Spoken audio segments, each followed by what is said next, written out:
Pat Combs, thanks so much for joining us. And Pat, it's never any fun when these two teams get together on the diamond, is it? Right. Always a blast, man. But a storied history between the two. Looking forward to this one. No doubt. For Baylor, they got a win yesterday. It felt like a big win for the Bears to beat an SEC opponent in Ole Miss, and part of it was the theatrics of Hunter Snow. Oh man, a big 3-run homer to put Baylor ahead late, and of course Ole Miss, as tough as they are, came back. It was a back and forth game, but a great job by Baylor to finish it off, and a big win to give Ole Miss their first loss of the season. Felt like the Rebels were going to be able to get this victory, but again, Hunter Snow picked a great time for the one hit he had in the game. He sure did. It was an opposite field home run and in the Crawford boxes, and that gave Baylor the energy they needed to get to extra innings. Indeed, the Bears would find a way to score in 3 different innings, the 8th, the 9th, and the 10th. Nice boost, full product placement, by the way. But speaking of home runs in the nightcap, when the Texas Longhorns did their magic, they found the long ball stroke, didn't they? Yeah, they sure did. Yeah, we knew that Texas pitching was going to be tremendous this season. It is the strength of their ball club. What we are seeing, though, is Texas offense come to life. Something they didn't have as much last year, but they are hitting the long ball and hitting it often. 4 home runs last night for the Longhorns. Of course, we had a home run that hit the train. We also had 2 from Becerra. And indeed, this was a new little aspect or wrinkle to this Texas team, the thump by which they provided some home runs last night. Yeah, no doubt. And it's really come from the transfer bat. So Jim Schlossnagle and his staff went to the portal. They had 5 starters last year that have left the program. And he said, we got to fill some gaps. They went out and found some power. They found some speed.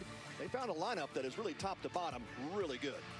Couple of head coaches with a handshake. Jim Schlossnagle going for 1,000 Division I wins. Could be a big one for Jim today, growing that mustache because his team has not lost. Mitch Thompson, on the other hand, would love another win against an SEC opponent today. We're going to step aside and come back with the Texas Longhorns and Baylor Bears, our starting lineup. Our first pitch from the Bruce Bolt College Classic in downtown Houston.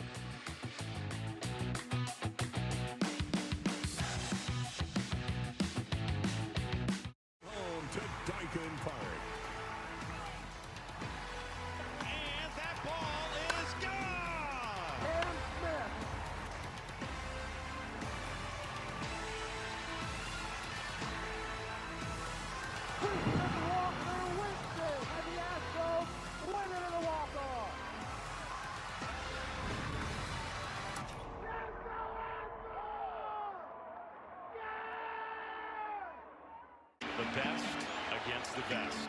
What do you know about this baseball? Where samurai swing bats. Here, teammates become opponents. Anyone can be a superhero. And stadiums become orchestras. This is baseball, with nothing held back. Expect everything.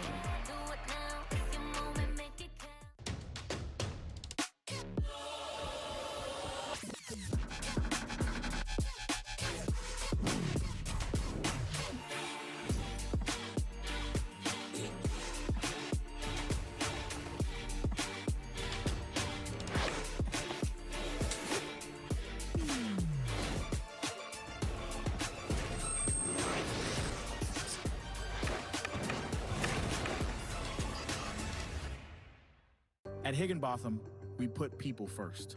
So we start by listening to you. Whether you're looking for customized insurance, HR, or financial solutions to protect your home, your car, your health, your business, or your employees, our specialists are here to serve you, the people you care about, and your success. Higginbotham, insurance, HR, and financial services inspired by you. Well, tonight for the Longhorns, getting the starting assignment, the left-hander from Friendswood, Luke Harrison.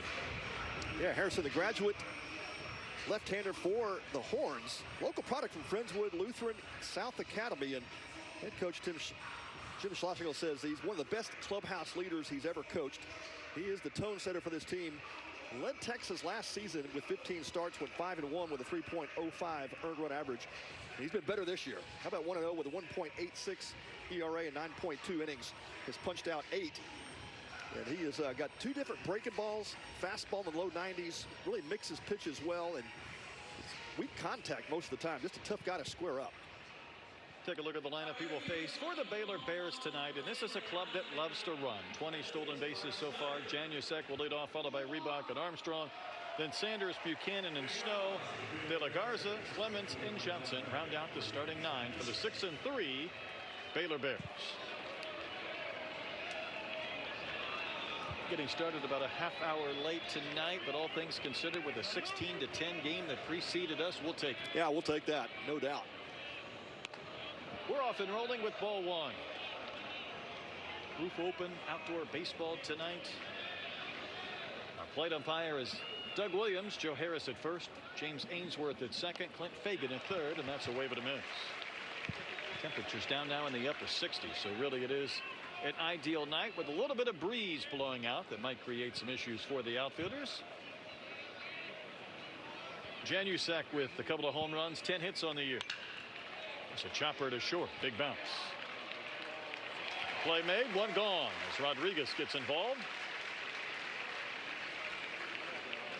Yeah, good opening sequence for Harrison. You saw the slider, went to that pitch a couple of times, gets the ground ball with Janusek. You'll see that oftentimes. He'll throw that pitch any count, any time. He feels really comfortable with that slide ball.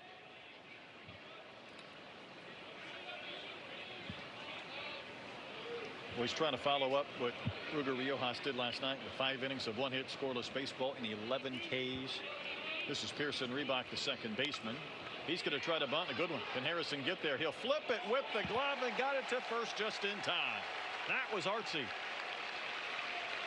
Yeah, nice job by Harrison, showing athleticism off the rubber, and yeah, pretty good bunt by Reebok. He would have liked to have been more down the first baseline, make that first baseman come up to field it.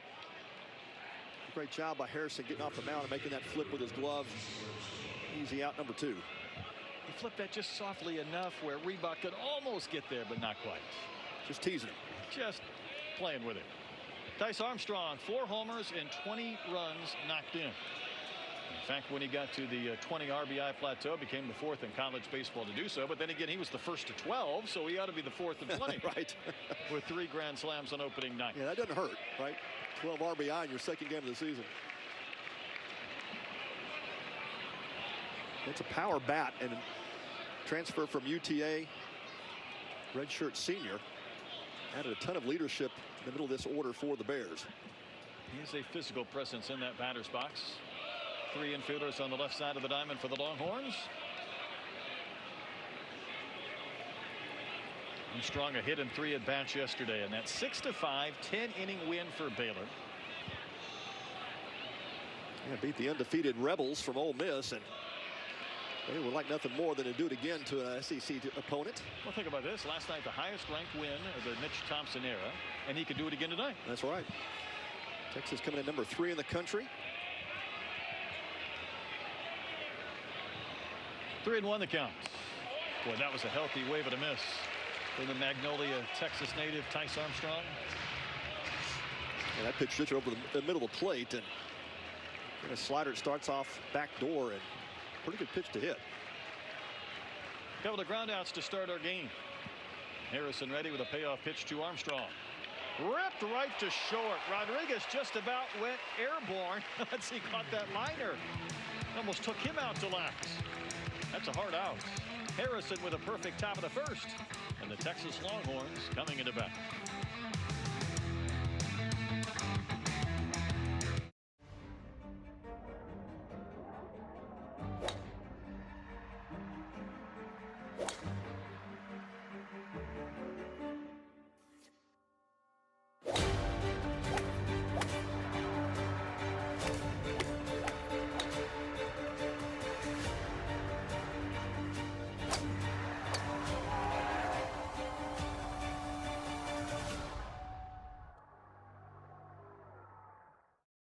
Everybody's improved. Who was here last year? Tari, and me. I think there's definitely a growth. We learn how to control the game. Coming in with an attention to detail. Be focused every game the same level. You know, having playoff experience is huge for us going into this year, so I think that's going to really carry over. Obviously, we've added pieces, guys like KD and Josh. Kevin, one of the greatest of all time. He's going to boost our offense. Now becomes the path where we try and build it brick by brick. Hello, everyone. Your favorite pro, Jason Alexander here, lighting it up on the Pro Show, where we'll hang out with our favorite sporting celebrities, get tips and stories with the Rocket, Roger Clemens, and Captain America, Patrick Reed. Yes, we'll fire a couple golf balls out of studio and get ready to be inspired, meeting Austin and all of his friends. So check your local listings right here on the Space City Home Network. We'll see you all on the first tee with plenty of finger fives on the way. Right, Austin? A couple of lefties going at it tonight, and I gotta believe this one might mean just a little bit more for Ethan Calder, the Austin native and Lake Travis High School product. Yeah, sure does. Would love to beat his hometown team, but the 5'11" senior left-hander came in as a two-way player at Baylor and really quickly settled in to full-time pitching duty during his freshman year, but became a solid weekend starter last year in his junior year. He's a veteran, has 61 career appearances, and he is an elite strike thrower. Only 6% walk rate for Ethan Calder.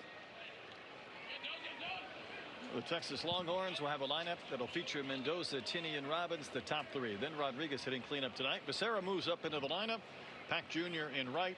Borb at first. Larson will play in the field this evening. And Corville will be the DH.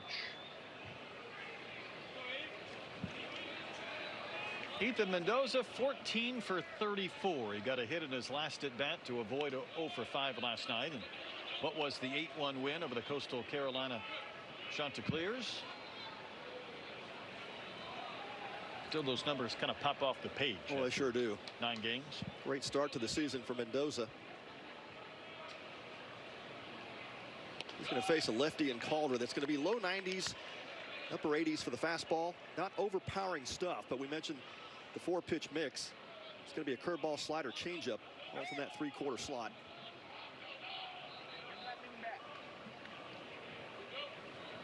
Now, this is the first time these schools have met in a couple of years since Texas left the Big 12 for the SEC. But you go back to 2024, and it was an extra inning win for the Baylor Bears. And to finish out that game, Calder went 4 hitless innings in relief in the 4-3 victory.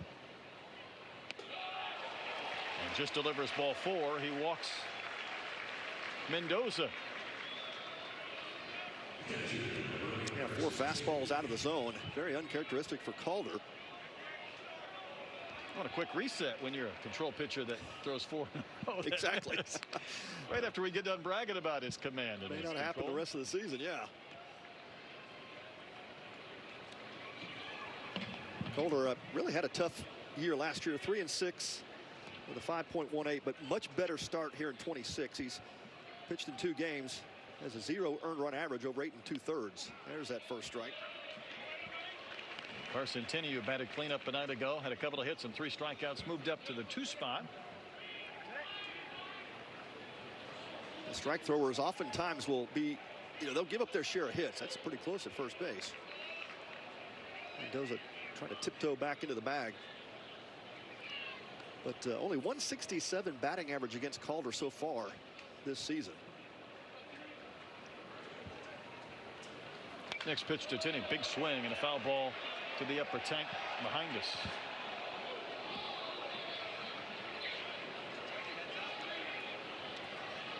Calder has a good changeup. He'll throw more changeups to the right-handed hitters.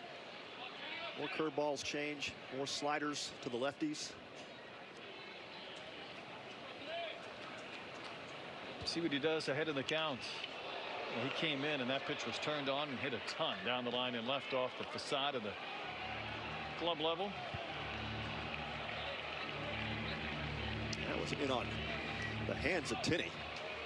Well, he has got a ton of pop. And that's the thing with him. You don't want to get those hands out extended. He can drive it a long way. Short lead for Mendoza at first, but he'll draw a throw. He's stopped by the first baseman, Armstrong. First time he's played first base in quite a while and still learning that position, but converted from the outfield. That one is stroked down the line and right into the corner and going foul. Carson Tinney spraying balls all around Dyken Park. Yeah, Calder's fastball has been elevated here in the first. That's oftentimes what you'll see until a pitcher can settle in. A little bit more juice, a little more adrenaline to start the game, and gonna have to find the bottom of that strike zone.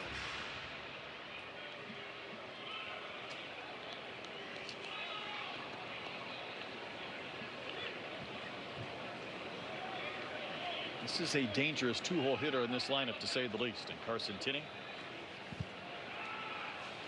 And this is a Longhorn lineup that's dangerous throughout. We saw the 8-hole hit 2 home runs last night. The 9-hole hit a home run. There's probably a few opponents in the SEC that are thinking, I don't want to see the 8 and 9-hole hitters doing that much damage, because I know what 1 through 4, 1 through 5 looks like. It is like murderer's row here for Texas this season. Tinney fouls another one back and out of play. Again, Tinney a year ago, 17 homers, 53 runs batted in at Notre Dame. One of 3 finalists for the Buster Posey Award to the nation's top catcher. Yeah, Texas had quite a few big pickups in the portal. He might have been the best, just because obviously the position. He is a great backstop, good catch and release guy, but adds a ton at the plate. Mile high pop up on the right side of the diamond. Reebok, the second baseman, starts to backpedal on the outfield grass, but he makes the catch, and Ethan Calder wins the battle and gets the first out in the bottom of the first inning. Well, that's one of the things that Jim Schlossnagle talked about with this Texas team, is really focusing on cutting down the swing with 2 strikes. He says, I know these guys have a ton of power, but I really want to see more contact. And so far this season, Texas has proved him well in terms of the focus that they had in the fall to really focus on putting balls in play. Tell you what, Aiden Robbins is not only putting balls in play, he's hitting them off trains. That's right. We saw that last night. He went viral last night for hitting one off the choo-choo in left center. And all that was measured at was 466. 466 at 112 miles an hour off his bat. Don't let that baby blue color scheme fool you. That thing is loaded with some pop. Another one hit high and foul down the line and right and out of play. Robbins a year ago hit 422 at Seton Hall with an on-base percentage well over 500. So got a chance to see him in person last night, and all he did was get a couple of singles, a homer, had a sacrifice fly, and the one time he was retired when it was in that bat, he struck out.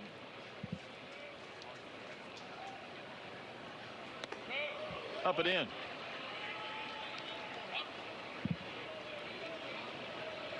Now, Calder's going to have to be more effective throwing that fastball inside. You know, you talk about not having the overpowering velo, but those are purpose pitches, trying to open up that outside part of the plate. Next one floats in for a strike over the inside corner, and that's slider. Kind of locked up Robbins. So a leadoff walk and a pop-up, and now Calder has jumped ahead of the Longhorn center fielder. Another one popped up. Maybe another play for Reebok. Although here comes Janusek in right. Wynn will work that ball a little bit back into the field of play, but he makes the catch for the second out. A good job by Calder setting up Robbins that time, working both sides of the plate. You have to do that to be effective against this Texas Longhorn lineup.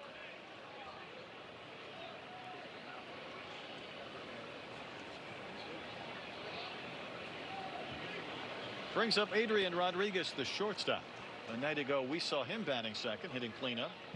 He had the Soto shuffle working last night. He got a walk, and he was more theatrical than some guys are on their home runs. He does the exact same thing from the right side. At least he's consistent. I love the story about Rodriguez coming into the season, and he really had to earn that shortstop position. He's very bold with his commentary towards his head coach Jim Schlossnagle. Said, hey, that's going to be my position, and made this statement early in the fall, and he went out and won it. Of course, Troy Tulowitzki, one of those guys, a 2-time Gold Glover that he has available in his dugout. Boy, this might be a no man's land. Calder will pick it up, and then he spiked it, and it rolls to the backstop. That was an odd sequence. An infield hit, a throwing error, and an extra base. Yeah, Calder was really just trying to hold on to that ball. He had no shot at getting Rodriguez at first, and that's when you just got to stick in your back pocket. They say you come to the ballpark, you might see something you haven't seen in a long, long time. Kind of the pump fake that results in a throw that goes to the backstop for an extra base might be high on that list so far today. Yeah, good job by Buchanan to get to it. But, Texas will move up a couple of bases here. And now a conundrum in the first inning for Ethan Calder. And all Temo Becerra did yesterday was hit a pair of home runs. First 2 of the season. Bats with a couple of teammates in scoring position. That came so far in it. Glaston hit by pitch, and the bases are full of Longhorns. And slider's getting a lot of horizontal movement, but not much depth to it. That one slid across the plate into the back knee of Becerra. Now Sean Snedeker, his first trip out to the mound, just to kind of slow the game down for his starter Calder. Yeah, just allow him an opportunity to kind of work this one out. A 4-pitch walk to start things, but then he got a pop up and a shallow fly out, and he was in position, it felt like, to get out of the inning. But Rodriguez, the high chopping, bounding infield single, then the mistake on the throwing error and a hit batter, and all of a sudden here we go again on the fast lane, so to speak, and hoping to find an exit. Yeah. Things got out of hand a little bit. Calder came into this game only 3 walks, 3 free passes in 8 2/3. Now has issued 2 in the first inning.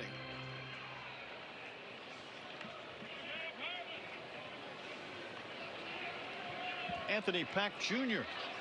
has 10 hits and 26 at-bats to begin his campaign, with 5 batted in for the freshman.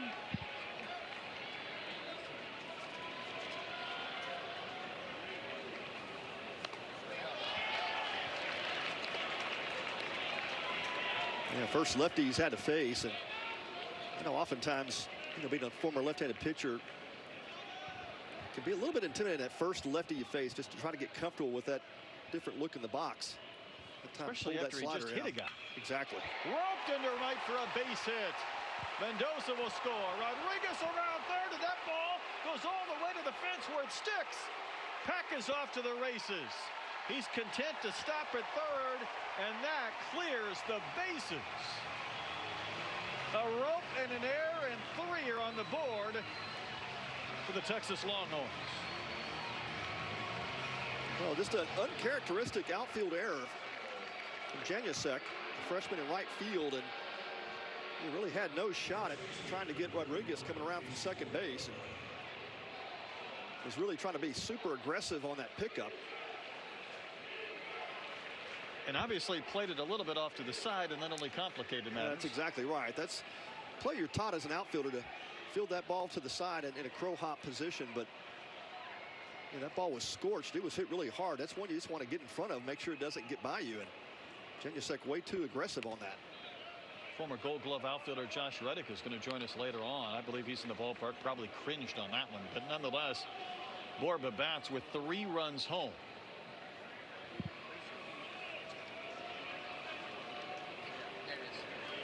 Borba was hitless in 4 at-bats with a couple of strikeouts last night, but it's already been a big inning for the Longhorns and looking for more. Another soft chopper going foul. Pitching coach for Baylor, Sean Snedeker, keeps a book. He's had a book for about 30 years of coaching experience. But he's always focused his pitching staffs on free passes, and usually the team that issues the fewest free passes wins about 82% of the time. So he's got a history of this and really preaches that to the pitchers, and lo and behold, what happens in the first inning? A couple of free passes, and now 3 runs on the board for the Horns. Popped up back and out of play. Nixon an outfield error as well, and that's a recipe for an ugly start. First inning. And that's if you want to kind of calculate that, that was probably 4 extra free bases on the outfield error.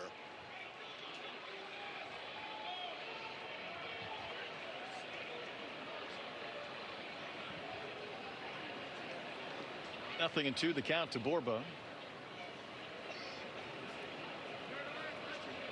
And Buchanan, the catcher for the Bears, having a problem with his pitch com, and Doug Williams, the home plate umpire, gives him a chance to recalibrate. We've had a lot of pitch count issues so far in 5+ games into 6. 0-2 to Borba, down and in. Pretty good job by Buchanan to make sure that ball didn't sneak away, with Pack Jr. at third.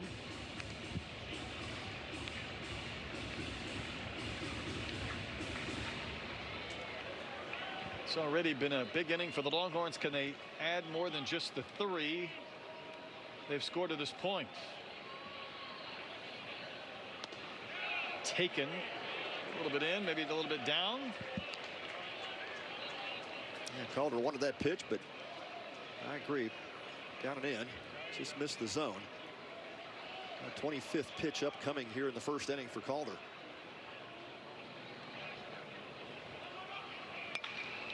Fouled away again. So 2 singles, 1 to the infield variety, and 3 runs have come across with those 3 base runners, a walk and a hit batter, outfield error.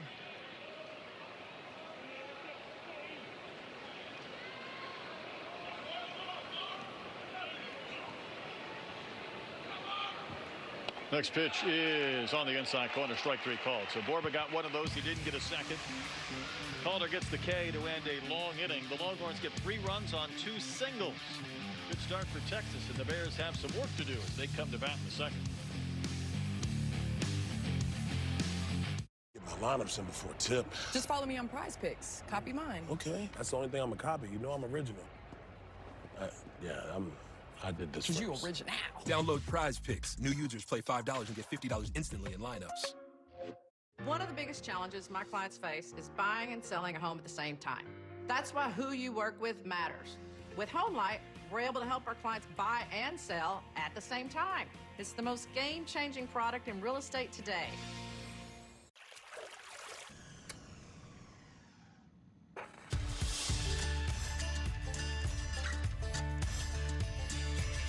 Bold are the adventurous. Determined are the leaders. Faithful are the healers. At Baylor, you'll find your calling, your people, and your purpose. Dare to be you, indeed.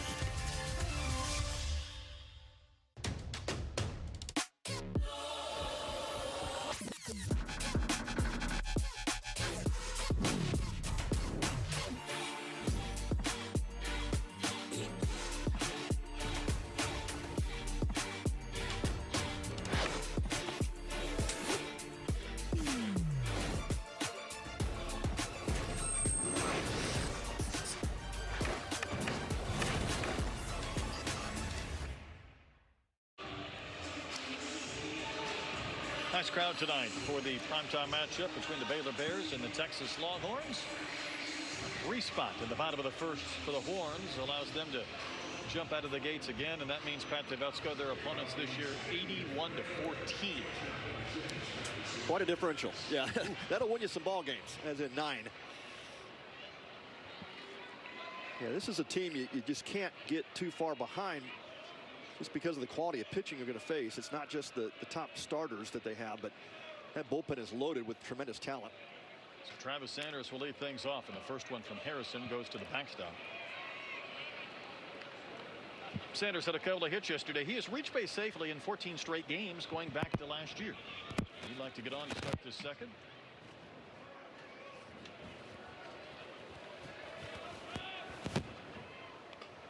Harrison's next pitch runs over the inside corner for a strike. 15 starts a year ago for Harrison. Again, a really good strikeout to walk ratio. Yeah, he really is the definition of Mr. Consistency, and a pitcher that just doesn't beat himself. He's going to force contact, and a great defense behind him.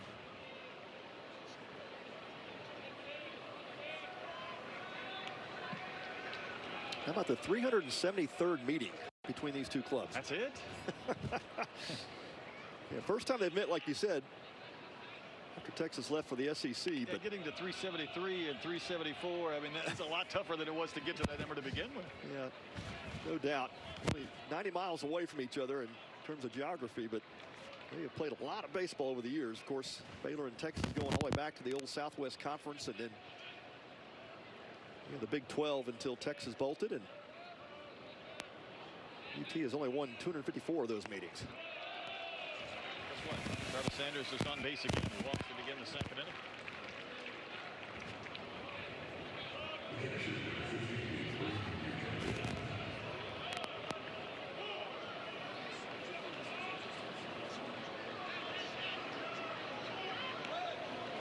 Well, Sanders at first base, first Bears base runner tonight. That'll bring up the catcher Braden Buchanan.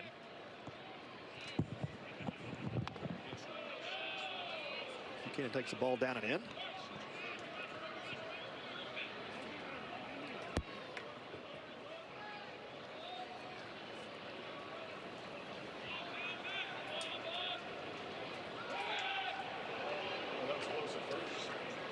You get to make your play-by-play debut there, Pat, for a pitch. Another close one.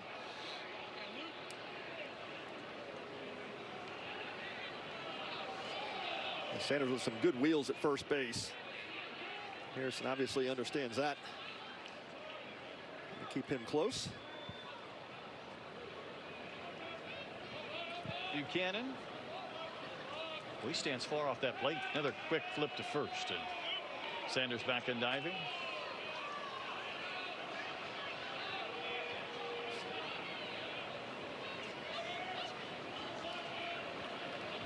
Bears really would love to get a runner, a couple, here in the second inning after giving up 3 in the bottom of the first.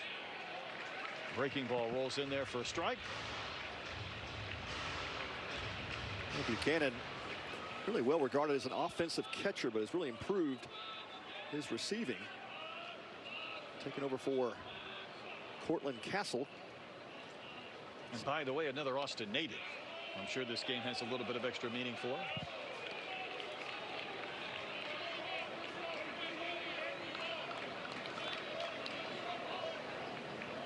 Buchanan splitting duties with J.J. Kennett.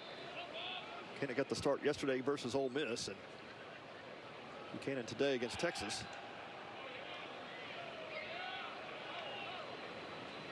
Well, Sanders just keeps taking those throws and just keeps jumping right back off the base. This is a game of cat and mouse.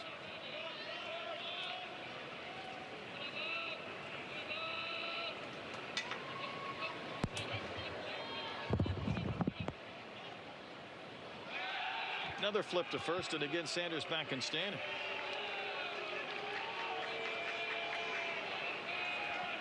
It's amazing though when he draws that throw again, he just kind of starts sprinting off that base again, as if to say, well, wants to get set up. Yeah, here we go. 2-1 pitch, snaps over the outside corner for a called strike.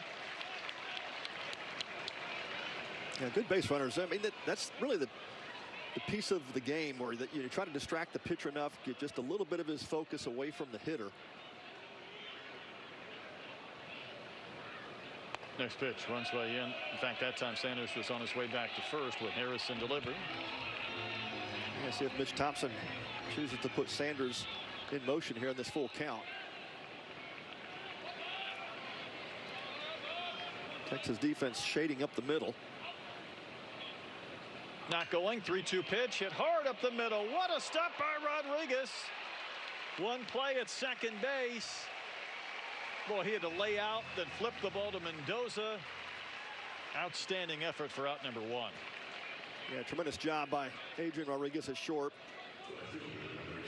Ball kind of stuck in his glove as well, trying to get it out of his glove.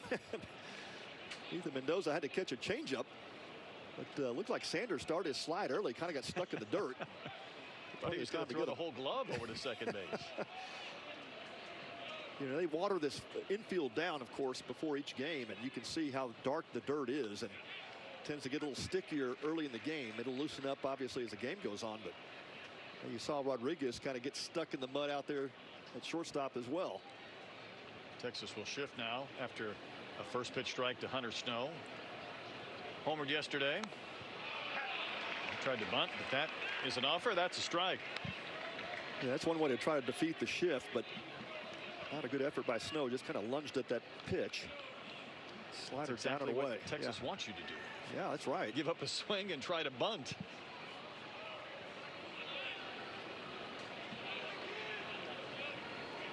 No 2 pitch, cut on the missed. Luke Harrison made quick work out of Hunter Snow. His first K, and there's 2 gone in the inning.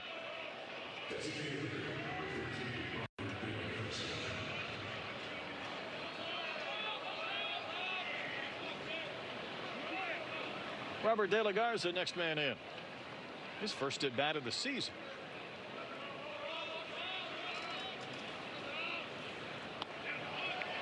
Looks at that backdoor breaking ball for strike one. Harrison really got good command of that pitch tonight. He's backdoored it against right-handers, and the previous pitch that he struck out Snow on was about a foot outside. Quickly ahead of De La Garza, 0-2. De La Garza, JUCO transfer from Odessa College, and had a great season last year in the JUCO level. Making the jump here to Division I. Little soft bloop hit out in the direction of Rodriguez. Easy play, inning over, leadoff walk, and Baylor does not advance him. Inning and a half complete in our primetime matchup. The Longhorns out to a good start and a 3-0 advantage.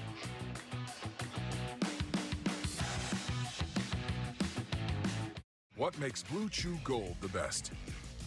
Gold combines sildenafil for blood flow with tadalafil for long-lasting results. That's where other ED meds stop. Gold goes further. We added apomorphine to target arousal in the brain, then oxytocin for stronger connection and deeper intimacy. All this combines into one solution that dissolves under your tongue for super fast onset. If you want arousal plus performance, try Blue Chew Gold, the first 4-in-1 treatment for erectile function. Every shot's lively, every shot means something. You know, really kind of got an energy that's different than a lot of the rest of the course. There's so many people here, so it's a little bit more than a golf clap. Well, you're right on top of the action, and it's gotten pretty loud coming through already. It's nice to see how the professionals play the same holes that we've played. Truly a great experience. It's easily the best hole on the course. Hey kids, want to be a part of something big? Join the Astros Buddies Club, presented by HEB, the official kids club of the Houston Astros. Members 12 and under get 4 tickets to select Astros games, plus awesome gear, a drawstring bag, a widget hat, socks, shoe charms, and a cool lanyard. You'll also have chances to be a part of exclusive experiences like autograph sessions, clinics, parades, and more. All this for just $45. Sign up at astros.com/buddies and become part of the team today. Astros season tickets, partial plans, mini plans, and flex plans are available now for the 2026 season. Choose the plan that best fits your schedule or create your own. You can learn more at astros.com/tickets. Ethan Calder back to work, trailing 3-0 as the Longhorns bat in the bottom of the second. Do we have another PitchCom device issue? It's contagious. Yeah. I've been around a couple of baseball teams that have had a flu epidemic, and one after another. Well, we've got a PitchCom epidemic of batteries and malfunctioning technology. Yeah, it looks like the intercom system broke down. Buchanan with that earpiece. You got to change the batteries every so often. Yes. I mean, we're not all using the same one today. Each team would have their own device. It's not like we're 9 hours into the battery life. Should have used Duracell. That's right. Well, Larson homered yesterday. In fact, that's when the 8 and 9 hole hitters, as Pat mentioned, combined for 3 home runs. And for Larson, it was number 1. Shot one of the Crawford boxes in left for the former LSU Tiger, who was part of that national championship team a year ago. So it would be something if he gets to Omaha this year with the Texas Longhorns. He goes back-to-back with 2 different teams.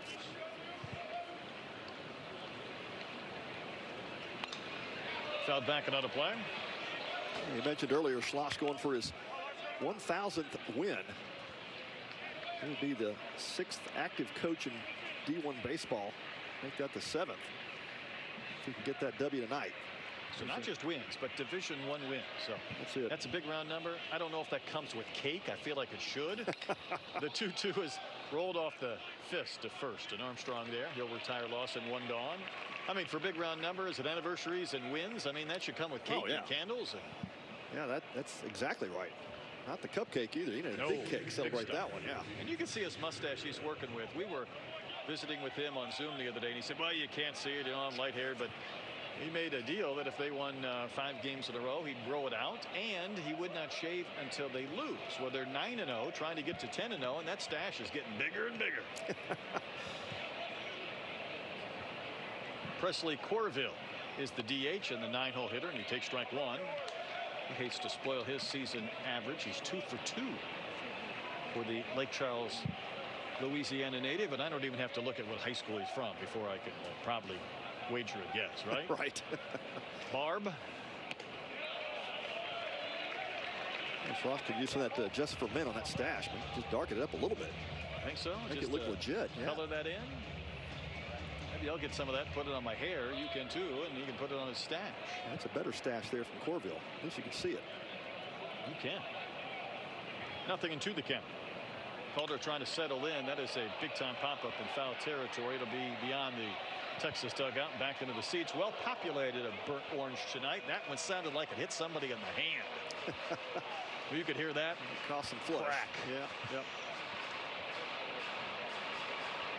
I love the interview with Schloss during the week. You know, you asked him, you know, you've been doing this for a long time, 25 years in head coaching, and, you know, what have you learned? He said, man, I've really learned more empathy, more emotional control. He goes, I'm really using my voice more strategically, you know, and I think some of the players that have played for him over the years would tell you early in his career he was more loud, more boisterous, and he said, you know, I've really been inspired. I talked to Buzz Williams, a friend of his. He said, you know, the head coach's voice is a limited resource. You don't want to have to overuse it. Well, his analogy was a good one. He said, think of your voice as a tank of gas, and you've got one tank for the season. So if you want to spend it all and drive 90 miles an hour and do it in the first month, they're going to tune you out. You're not going to have a voice, or what will resonate with your players will not last. That one's poked out into right center field. This ball's going to start to carry. It's going to drop and go to the bullpen. Johnson pursuing. Corville is 3 for 3 to start the season. Gets a one-out double. Well, that's how you get your name written in the lineup more often. And Corville did not get the start last night. Does tonight. It's a slicing double in that right center gap. And pitch that was a changeup down and away, drifting away, but able to get to the barrel. Ty Johnson had a long way to go to track that one down, and they do hold him to a double. And what a start of the season for Presley Corville. Turns this lineup over for Mendoza, who walked and scored in the first. But just to kind of finish that thought, Pat, I think it makes sense. You know, you coached at the youth level for a number of years, and you're dealing with young kids and good players, and then you think about high school and college and beyond. But the young kids of today, I mean, you got to make your impact, because I don't want to say the attention span isn't lengthy, but they're not going to hang on every word all the time. That's right, and they're going to tune you out if you overuse that voice. And I think that's one of the really cool things that Schloss said I've learned over the course of my career. You can have much greater impact sometimes the less that you say. And you go back to the leadership of this team this year, and he said, man, it's a really mature team, and you know, he called it coach-fed, player-led. He goes, I've just got some great leaders, you know, guys like Luke Harrison, the starter tonight. Ground ball to second. Reebok is there. He'll throw out Mendoza for the second out as Corville goes to third. Yeah, he mentioned Thomas Burns and Max Grubbs, Mendoza, Tinney. He said, man, these guys really do a great job of self-managing the clubhouse, and it allows me to be more the strategist and not the tactician. And I think these really good teams, and it doesn't matter if it's Texas baseball or some of the other top tier programs in the country, or you could say the same thing about basketball and football. I think the really good teams, as Tinney steps in and takes a strike, will be built on bringing great high school players in that can stay for 2, 3, or 4 years, supplement when you need with another veteran. It won't all be high school kids. It won't all be transfers. You've got to be able to find that mix, because culture shouldn't graduate. High fly in the air to center. Johnson started back, but that ball's in the air so long he could come in and make the catch. And the Corville double does not lead to a Longhorn run, so Calder puts up the 0. On we go to the third. 3-0 Texas.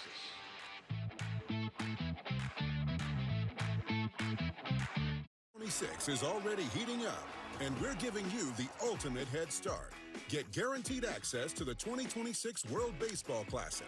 Secure the best seat locations in Daikin Park, Enjoy 45% savings over single-game ticket prices. Plus, receive significant savings with your exclusive team store discount. And don't forget about your exclusive invite to season ticket holder experiences and events. Visit astros.com/season tickets for more information.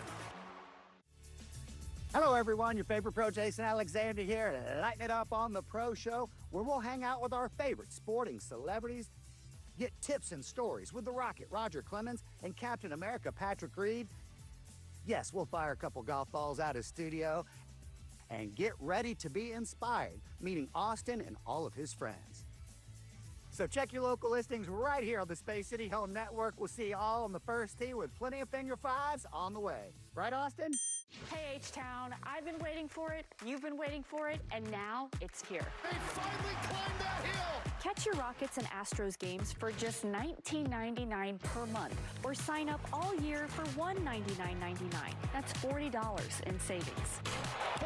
Forget about it! No cable, no satellite, no contracts. Just download the app and watch your teams. Stream your teams direct with Space City Home Network Plus. Download today at schnplus.com. Top of the third we go. 3-0 Texas in front. Luke Harrison will face the 8, 9, and 1 hitters for the Baylor Bears. It's a Baylor team that's 9 and 4 all time here at Dyken Park, but big win yesterday over Ole Miss. Not the way they wanted to start it tonight, when Texas got 3 runs and a couple of singles and a couple of errors as well in the bottom of the first. Yeah, that was about as sloppy of an inning as you'll see with Baylor all season. And the free passes from Calder, which were uncharacteristic. Then the 2 errors, of course, the big one in the outfield that allowed 3 Texas runners to cross the plate. Got some work to do. Sure do. Brighton Clemens from Laredo. 2 for 10 on the season. Rolls over to third. Becerra's there. Fires to first to retire his counterpart at third base.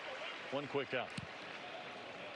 Pat, I think there's going to be some comfortable outs these opposing hitters are going to make against these Longhorn pitchers this year. Just go up there, you put the ball in play, you go back to the dugout, and you look up, and it's right. 5, 6 innings in, and you're like, where's the traffic? Where are the base runners? Yeah, pretty tough. I mean, we saw last night with Ruger Riojas what a start he had, and he got his done mostly by strikeout.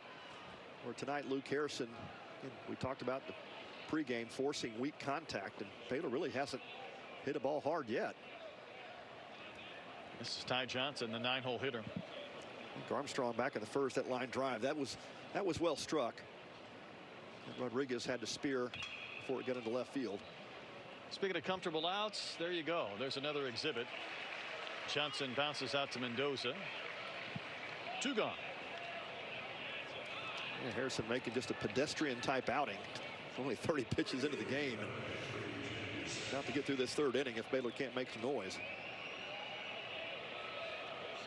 Mitch Thompson, that ranked win yesterday was the 8th in his Baylor tenure, but the highest ranked win. Janusek, who bounced to short his only at bat, takes strike 1. Really, you're seeing a build, though, for Baylor. Just seeing this team get a little bit better each of the last couple of years.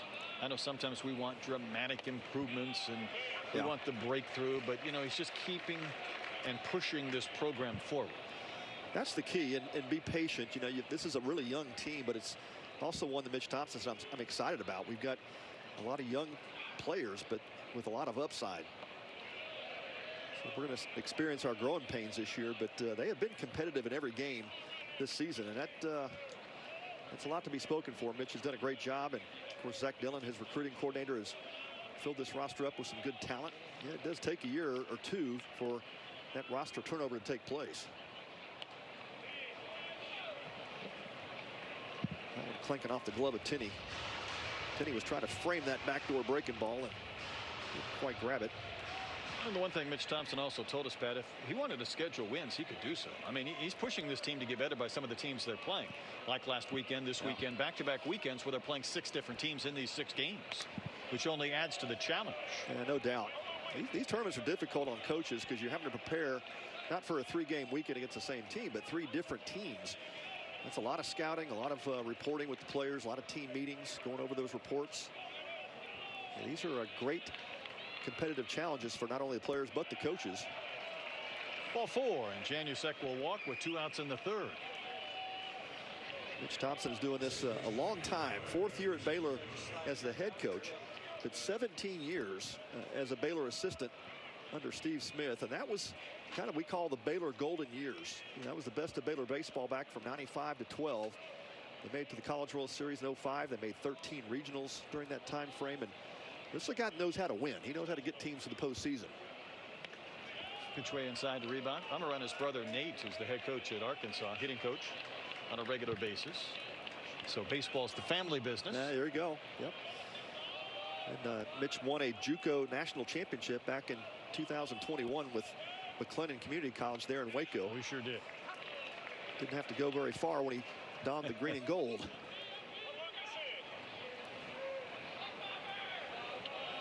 Got a couple of former Baylor players that played under him when he was assistant on that coaching staff, so it's kind of kept it in the family. Pitches up and out, 2-1. What would making a regional mean then to this program after going through a few years where you're trying to build and try and get back? Yeah, a huge lift. I mean, they haven't been there in 5 years, so none of the players on this roster have experienced that. So it'll definitely be something new, but you can see the building blocks are in place for Mitch Thompson. And had a lot of turnover from last year's team. They brought in a number of transfer portal guys, but they have also stuck with the youth. How about 5 underclassmen in the starting lineup tonight? It's pretty impressive as college baseball continues to get older. There's some young guys on this roster. That pitch is low. Throw down is a little bit late, and a stolen base for Janusek. So this Baylor team will run this year, Pat, even down 3 runs early. That's number 6 for Janusek, and that's 21 stolen bases for the Baylor Bears this season. Yeah, that's part of their offensive makeup. They're not going to get away from it, even down 3-0. And they got the right pitch to go on. It was a breaking ball down, and Janusek able to get around that foot of Adrian Rodriguez at shortstop. Just about came off the base. The pitch didn't miss by much, but Reddick will walk, and don't look now. A couple of 2-out walks. Brings up the home run slugger, Tice Armstrong, representing the tying run. Not the game plan for Luke Harrison in terms of the free passes. You're up 3-0. You're trying to challenge these hitters and not get to the situation here with home run power. Armstrong hit 12 a year ago for UT Arlington, second team WAC performer. Gonna have a mound visit first. And first trip out for Max Weiner, and of course we talked to him up last night just in terms of what he's done with his pitching staff, and one of the top pitching coaches in all of college baseball. He proved it at Texas A&M, but goes back to his pro days. He was a coach with the Guardians, the Marlins, pitching coach of the year last season, or make it 2 years ago. And one of the things he does, he likes to have his pitching staff do some different things, kind of out of the box. They do some yoga, they do some thought training, and it's really some different values that he brings to this pitching staff, not just the mechanical side of it. Would you have been more into yoga or thought training if you had to pick? I've always felt like I had the thought piece down pretty good, but yeah, the yoga, that might have helped, sure. Yeah. Relaxation techniques, breathing techniques, yeah. Visualization, whatever that comprises. Yep. See yourself making winning pitches before it happens. Some zeros up on the scoreboard. Yep. Big healthy swing from Tice Armstrong for strike 1 after the mound visit. And he has swung through a couple of those sliders from Harrison. Just not picking the spin up off that pitch. Line to short. It's only time in. Count evens to the ball and a strike.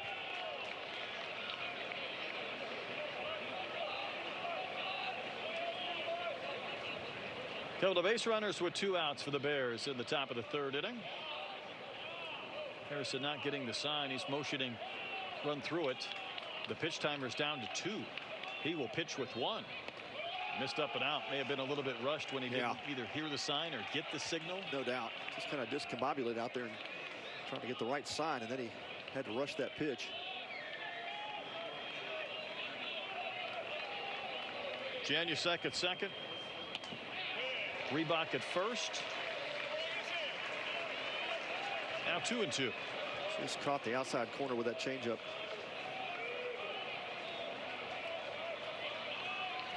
The Crawford boxes are an inviting target for a right-handed slugger with some pop.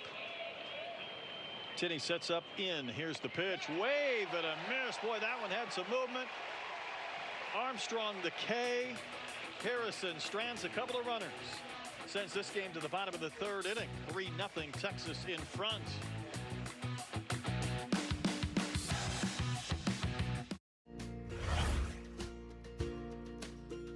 Specifically in primary care sports medicine, we're seeing them kind of maybe from day one of injury throughout the injury. So I get to see, hey, you know, they're coming in on crutches and walking out a few months later in shorts and a t-shirt pain-free. So just kind of seeing their motivation work and knowing that they're kind of using my expertise to get there makes it worth it.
Nothing Texas lead as we go to the bottom of the third. You never know who you might see at the old ballpark. We found Josh Reddick. He's up in the booth with us. Fellas, how we doing? You. Good to see you. Good to be seen. Yeah. Hey, you're going to spring training soon, right? To do a little coaching, mentoring? Yeah, tomorrow evening I'm flying into West Palm Beach. Joe Espada reached out to me about 2 weeks ago asking if I would come down and help out with the young core of their outfielders. So got to say I'm pretty excited about it. That's great. Yeah, you may have to fly to Waco, too, and talk to the outfielder here.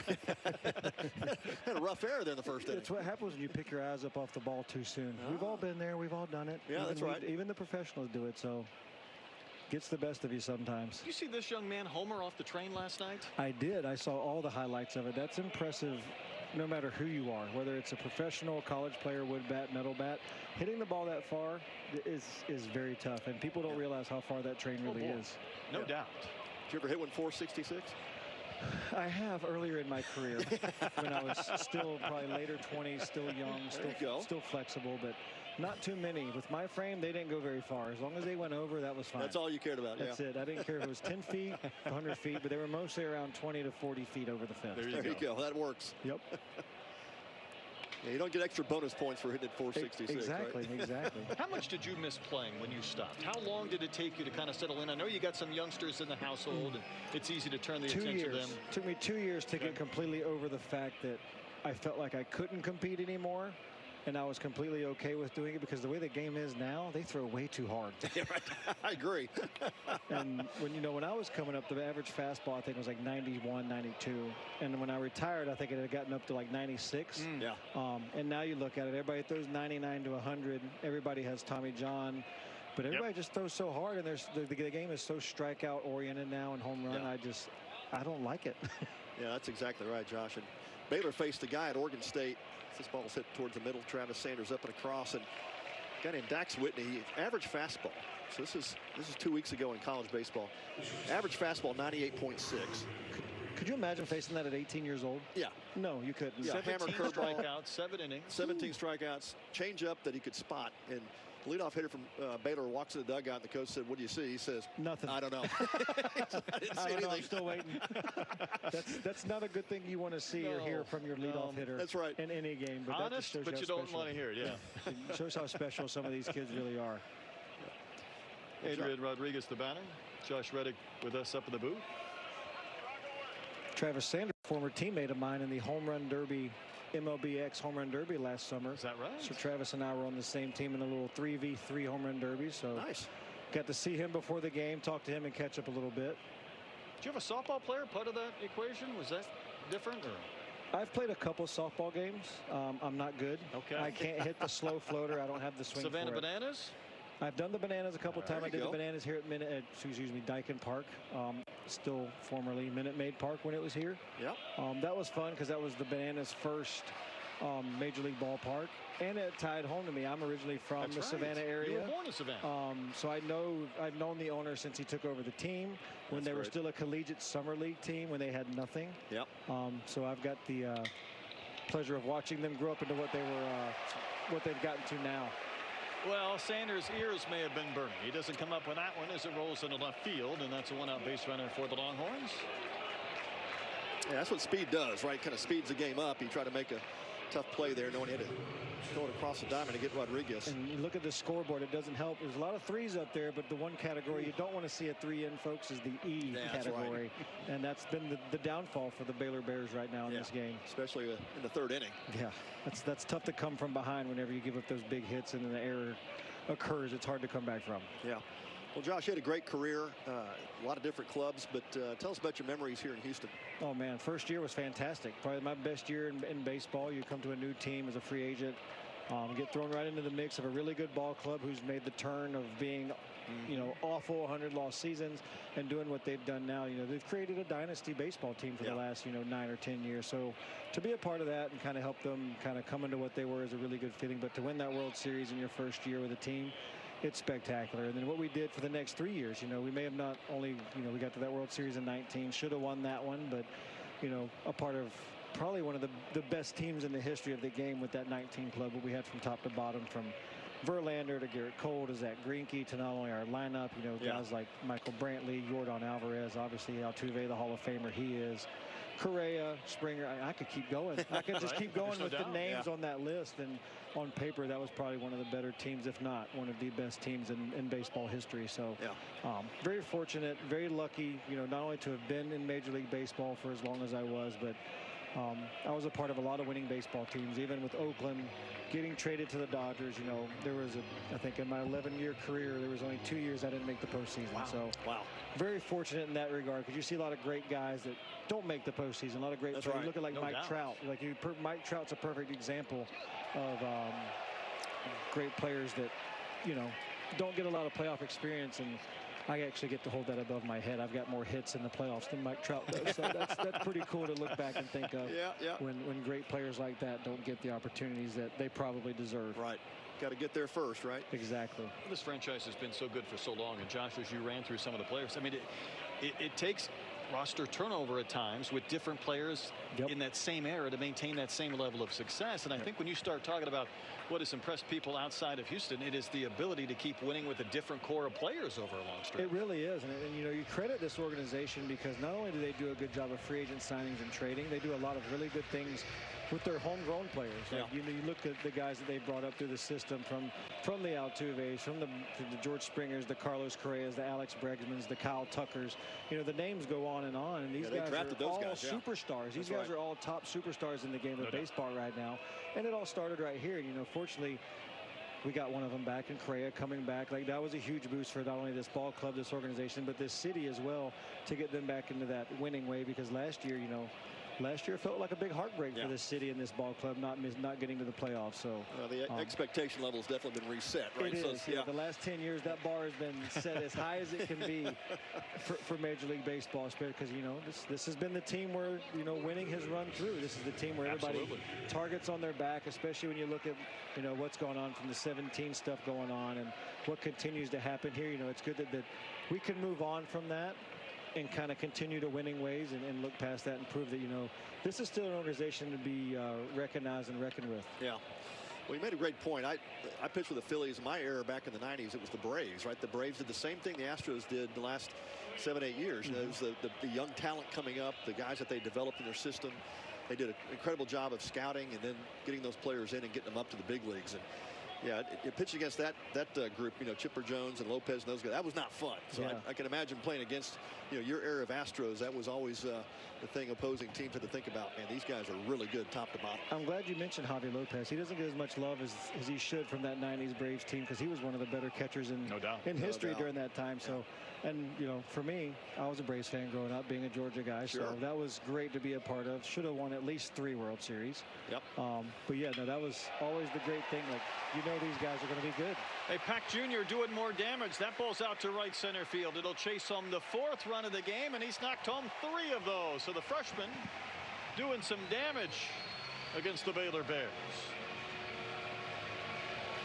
Yeah, Brett, we talked about the free passes, and, you know, just the chances of winning go way down when you issue those walks, and then, of course, the error at shortstop. And so yet again, we look at the scorecard, and, you know, 4 of those runs, 3 of them came free passes. Yeah, 3 unearned at this point now, or maybe even 3. It would be 3 right now. Yeah, so those things add up, and you know they may not look very, looks good for the pitcher, but at the same time, when you're down and 3 errors deep, it does not make your job any easier because you feel like all the pressure's on you now, and then you try too hard and you end up walking a guy and it just snowballs. You get the snowball effect. But a safety squeeze, flip to first, and Borba's retired, but Becerra comes across with another Texas run, and it's 5-0.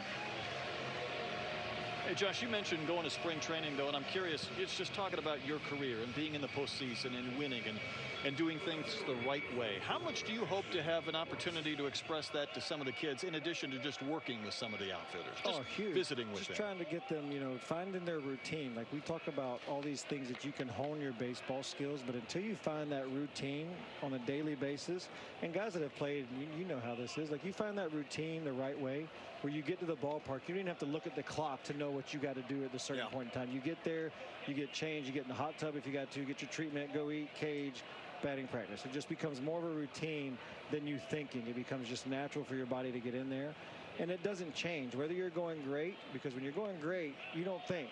And this is when you get hurt. When you think in this sport, you get hurt. And when you're doing well, you don't think. And when you go the other way, you start overthinking. Thinking can only hurt the ball club. Bull Durham, exactly. And you start trying to do different things and switch things up to get you back, when in reality, you don't switch anything. There's nothing to switch when you're going bad, because you don't change anything when you're going good. You don't do less when you're doing well. So why would you do more when you're not doing well? Yeah, that's great wisdom. So that was my thing. And, we talk about it. Keep this game fun. Yeah. You play in a kid's game. You're getting paid to do it.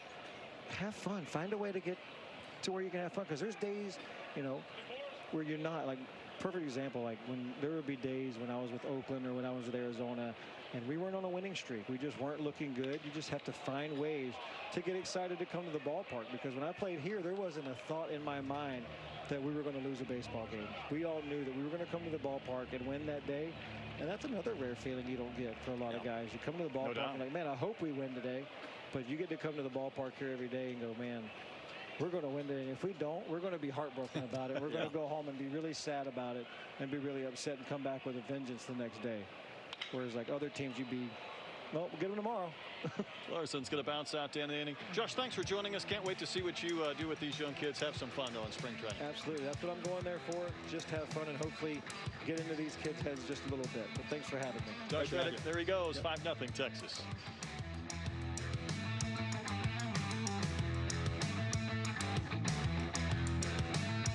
Factor Creatine Gummies build muscle and strength, improve recovery, and boost cognitive function. Why? Force Factor Creatine Gummies contain 5 grams of clinically studied creatine monohydrate in each delicious serving. Rush to Walmart and get Force Factor Creatine Gummies today. You can't guard me? You need a break to Ellen tonight. Do you need a break? Come on! Ben! Your mom called. Looks like you're stuck with us tonight. Let's go! Give me a shred.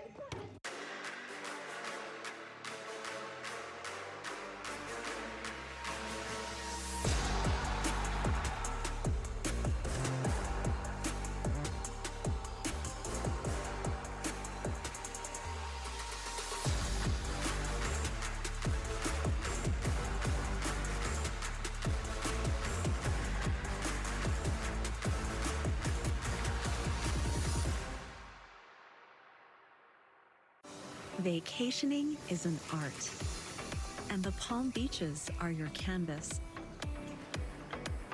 Stroll along sun-soaked beaches, unwind at boutique resorts, explore hidden and not so hidden gems. Here you'll discover a lifestyle that's nothing short of a masterpiece. Curate your perfect collection of experiences in the Palm Beaches. It's a 5-0 Texas lead as we go to the 4th. And, Penn, it was fun to have Josh Reddick up with us. And we were talking in break after the frame ended. His enthusiasm and his energy, I think, will be infectious for those young outfielders. I think he can go down there, talk to them about his career and playing in the postseason, but also just kind of bring a little juice and a little energy that those kids will respond to. No doubt. This game, it's a game of passion. And, I think that's one of the things we talk about. You see the physicality of the game today. It is so much different than it was 15, 20 years ago. And these players really take great care of themselves. And so there's some discipline around the physical part of the game. But I think what you're talking about, Brett, hits on something really important. It's the mental side and then the approach. And that's what Josh was talking about. Hey, the approach to the game is you got to come to the ballpark expecting to win every day. And that can become a grind over the course of a long season. Now, these guys are playing 190 days of baseball. It's spring training plus the 182 game schedule. That can get to you mentally, especially if you don't play the game with joy. Yeah, it makes such a difference. As Sanders fouls one back and out of play. We always love to do things that we enjoy. I mean, when work becomes something that we appreciate the opportunity to go and grind and get out and do our thing, makes life a lot easier. Yeah, sure does. And that Josh Reddick is, one of the best clubhouse leaders, and just hearing him talk about that and, what he brought to the team every day. I mean, that's what you call a culture changer. He's the guy that's going to bring that juice, that energy, and that mindset. Yeah, he's going to do wonders for those young players. And, I think so. He says, sometimes you got to light the fire, and then, then the players have to bring that fire themselves. That's why it's so wonderful when teams can bring some former players, some ambassadors to spring training, put them in some different roles. Harrison thought he had strike 3 to Sanders. By the way, new left fielder Duplantier is out there in left.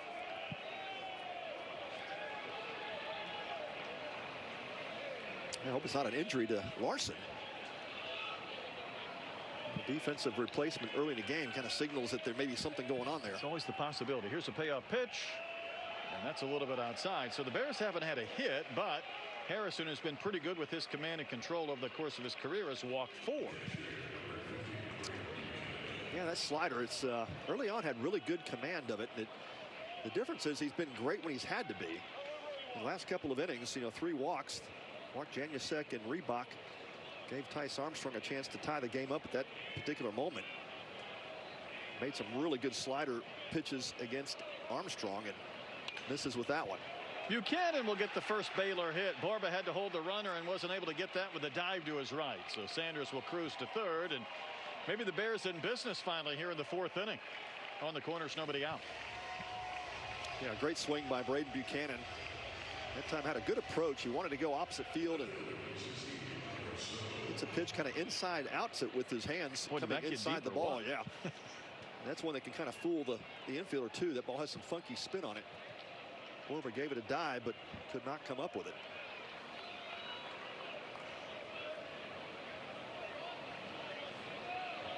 Here's Snow. Well, he had a 3-run homer yesterday.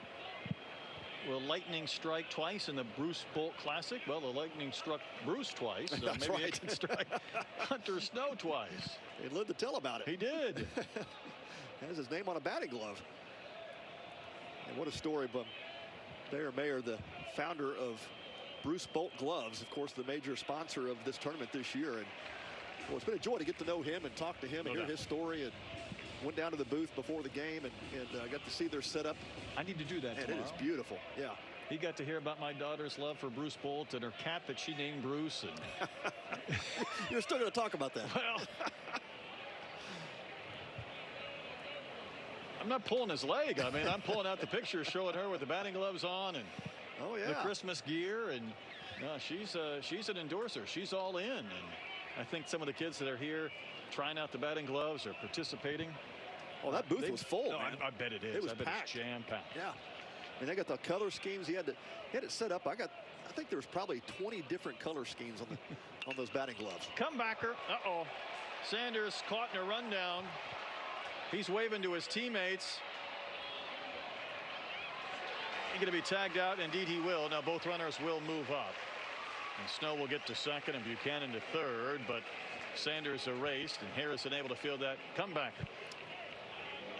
Yeah, it's a split-second decision. Of course, Sanders at third base, and Harrison made a great stab at that ball and came up clean with it. But What a great base running decision for Sanders. Got in that pickle.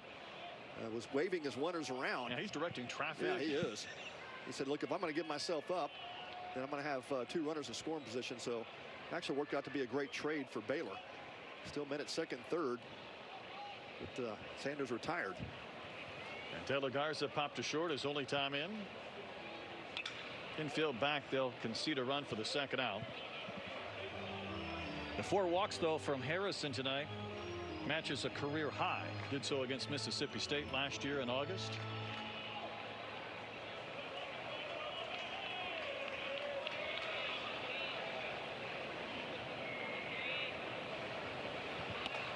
Next pitch, just a little bit off the outside corner with a breaking ball. He tried to backdoor that slider that time and just missed. Well, for Taylor Garza, you got to be thinking about ground ball up the middle. Texas has both their middle infielders playing back. Just got to get a ball in play here with runner at third, less than 2 outs.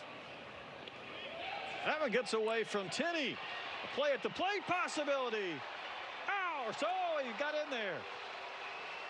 Buchanan collided a bit with Harrison, but he scores the run. Tinney got to that ball a little bit quicker, Pat, than I thought he would be able to when it started to squirt away, and it gave a chance for the play at the plate, but the Bears get their first run. Yeah, just about 5 or 6 steps away, and Tinney made a great play to get it back to his pitcher Harrison covering, and Buchanan just able to get that left hand underneath the tag. I don't know if Harrison was trying to put his foot down right there at the front of the plate, or he just did, but that nearly provided a roadblock for Buchanan.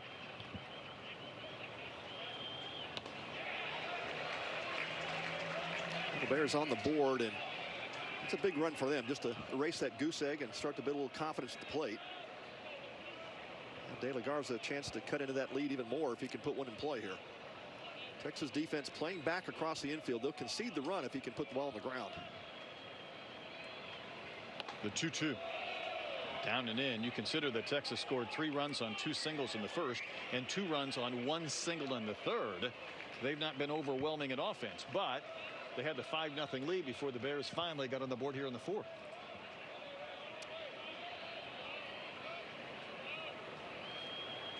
Only 6 more strikes now, 5 more strikes than balls for Harrison, who walks another. Pat, is he trying to be too fine, or is he fighting it a little bit? I think so. He got underneath that slider that time. He's thrown a couple up in the zone, and he's not getting that high strike call. Doug Williams with a little bit tighter zone, not giving that high pitch. That's been both sides. Calder has thrown a couple in that location as well, not getting the calls. And we got more footballs than baseballs in that bullpen out there. We had at least 2 footballs and 1 baseball working.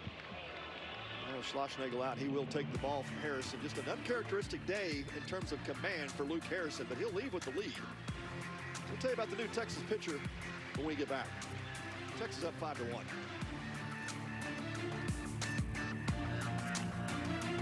Do I love Wilby? Free checking with the best perks, like early payday. They helped us buy our first home. They're a credit union that cares about community. There's a universe of reasons to love Welby Financial. Build, grow, thrive. Every basketball player is told every day to fight and win. Do not settle. The same goes for you. If you suffer a loss from a car or truck accident or injured on the job and can't work, Nava will get you what you deserve. DoNotSettle.com. Imagine you are him, and you have a brain tumor. Like you, your brain tumor is unique, inoperable to some, but your team at Houston Methodist pushes the boundaries to uncover a hidden path that makes your tumor operable. That's the difference between practicing medicine and leading it. For you, Houston Methodist, leading medicine. Made from scratch food, check. A front row view of the game, check. Houston's best wings, double check. It's Big City Wings, Houston's famous wing joint, where it's always made fresh, always from scratch, and always a good time. With locations all over Houston, pop in today. Watch the game and enjoy one of our daily specials. Because people who know about great food and the best wings know it's all about Big City Wings, Houston's wing joint, and the place you've been looking for. Well, the Texas fans still having a good time, but Baylor's on the board in the 4th and necessitated a pitching change. for the Texas Longhorns. It's everyday Max Grubbs pitching for the second time in the College Classic. Yeah, we talk about the depth of that Texas bullpen, but Max Grubbs getting called upon second day in a row in this tournament against Coastal last night. And get the call again. First arm out of the pen tonight. Second consecutive day. And Grubbs has got a 4-pitch mix. One of those guys that definitely could be a potential starter, but he's kind of a swing man in this situation. Sure, Jim Schlossnagle will keep a pitch count tight on him as this is his second day in a row to pitch, but they're called upon to try to bail Texas out of this situation. Luke Harrison with some uncharacteristic command issues tonight. You know, he'll exit with 5 walks, and Brett, you mentioned he had given up 4 previously, only 1 time in his career at Texas, and tonight he eclipses that walk mark. So it's given the Bears some life here in the 4th inning. And that's the one thing you don't want to do with a 5-0 lead, is let the other team open the door with free passes. Grubbs last night gave up the lone run that Coastal scored in his inning in 2/3. Didn't walk anybody though, and struck out 2, and then he buries the first pitch that Tinney will smother. Generous eye black on the face of Brighton Clements. Bounce to third, his only time in. Young man from Laredo. One of the many youngsters on this Baylor roster. 3 infielders on the left side of the diamond, which might make turning a double play a little bit difficult if that ball's right to Rodriguez or Mendoza. Yeah, one of 3 freshmen starting in this Baylor lineup is Brighton Clements. Potentially the future shortstop for the Bears, but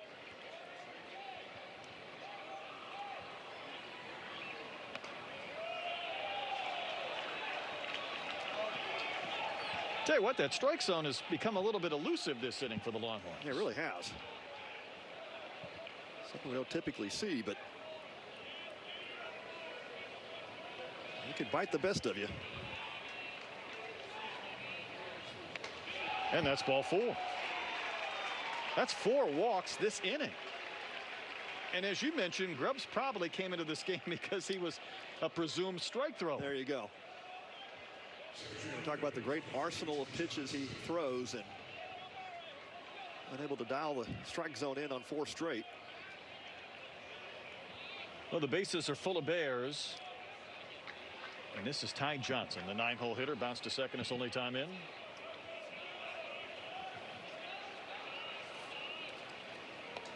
Pitch just about clipped him. Yeah, tough guy to double up as well. He can fly down the base paths, and Texas has their infield pushed back, looking for that double play ball.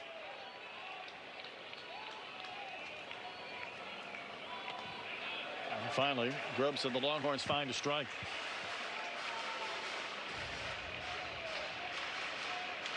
It's going to be a really big juncture of this game for both of these teams, depending on the outcome of this at bat between Johnson and Grubbs. Oh, no doubt. This is when Baylor has to take advantage of the opportunity, and that check swing, and it'd be called a strike.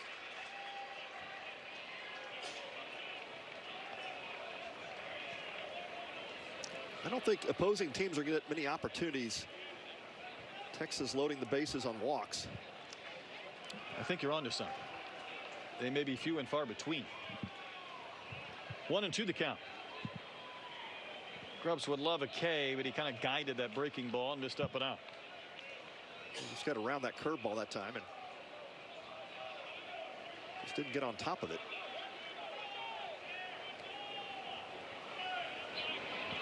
A Bear at every base and a run home this inning.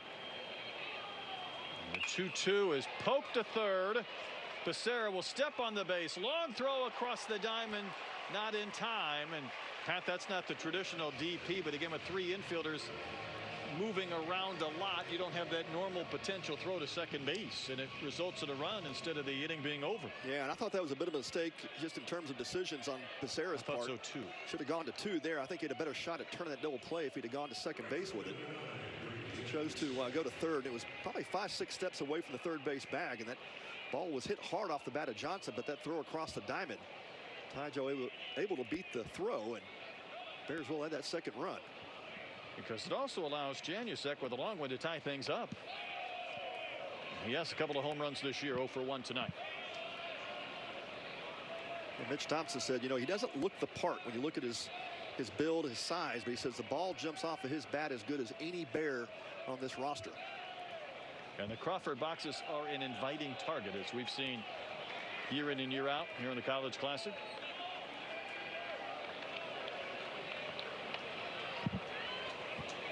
Home runs were flying out there last night and even into today. Then again, UTSA hit a couple that it didn't matter if they were playing in any ballpark. Right. They were headed to the bricks and beyond. 2-0 pitch. That breaking ball rolled in for strike one. And a good front door slider that time. And that's the pitch that we saw Janusek have some difficulties with yesterday against Ole Miss. Anything with spin. Tinney sets the target, the 2-1, cut on and missed. Same pitch. Well, the wind has died down. The flagpoles have. I thought the wind was blowing out pretty good to start the game, but not much of a breeze currently. 2 on, 2 out. The 2-2 is waved at and missed. So Janusek will K. Grubbs worked around the walk and the fielder's choice. Gets the strikeout to end the frame. Bears get a couple of runs, but Texas maintains the 5-2 advantage as we head to the last of the fourth. Home to Dyken Park. And that ball is gone. Aaron Smith.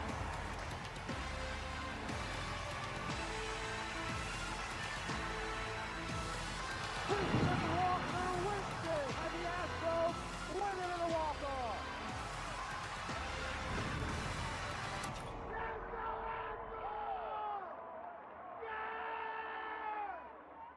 Hey, H-Town, I've been waiting for it, you've been waiting for it, and now it's here. They finally climbed that hill. Catch your Rockets and Astros games for just $19.99 per month, or sign up all year for $199.99. That's $40 in savings. Forget about it. No cable, no satellite, no contracts. Just download the app and watch your teams. Stream your teams direct with Space City Home Network Plus. Download today at SCHNplus.com. They don't ask for style points. Can the Rockets pull off a dramatic win tonight? Just results. When it matters most, this team finds a way. Shepard throws it up to Capella, who throws it down. Every stop matters. Every possession, a battle. Because one play can change everything.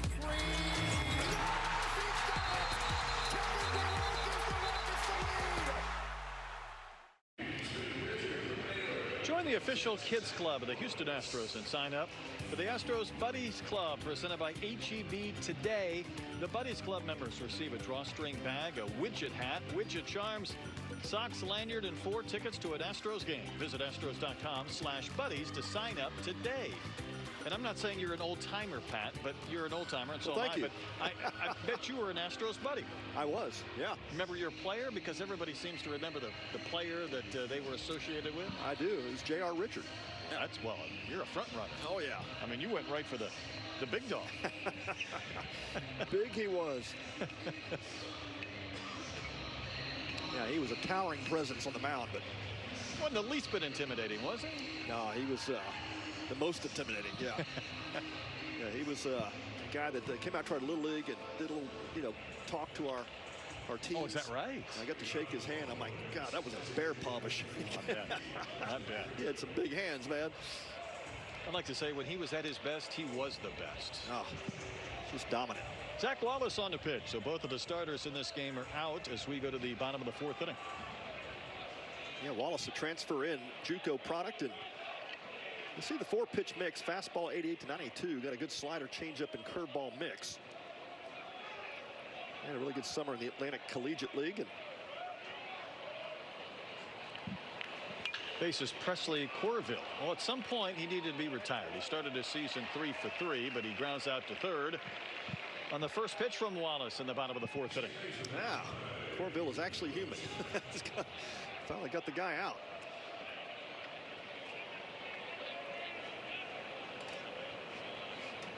Back to the top of the lineup for Ethan Mendoza. 0 for 1. He did walk and score in that 3-run first. They got these Longhorns off to a really good beginning.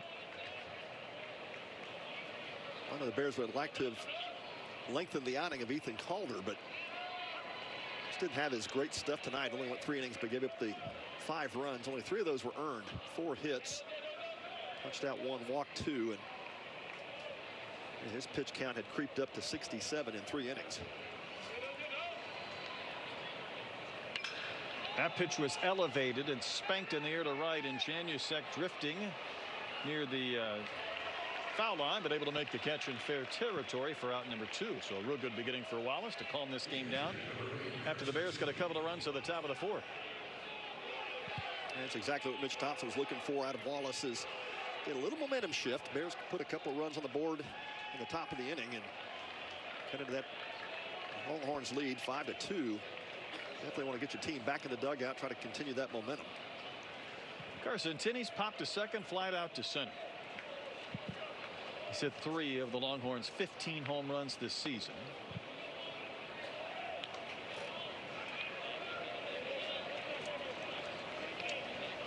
It's a Texas team trying to go to 10-0.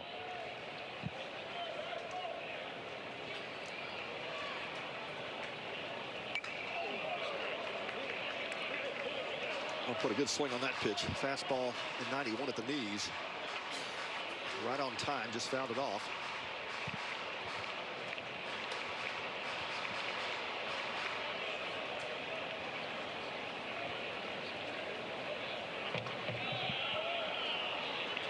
Pitch floats in a little bit high, 2-1. That's that pitch up in the zone that neither pitcher, neither staff has gotten that call tonight. Got him. Sure did. 2-out HBP.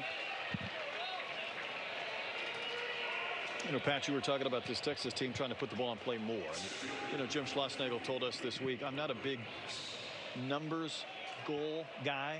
You should see this one again. I mean, it is always dangerous to say we need to hit, you know, X number of doubles or more home runs or whatever. But he did want his team to strike out 100 less times. And here we are with 1K so far today.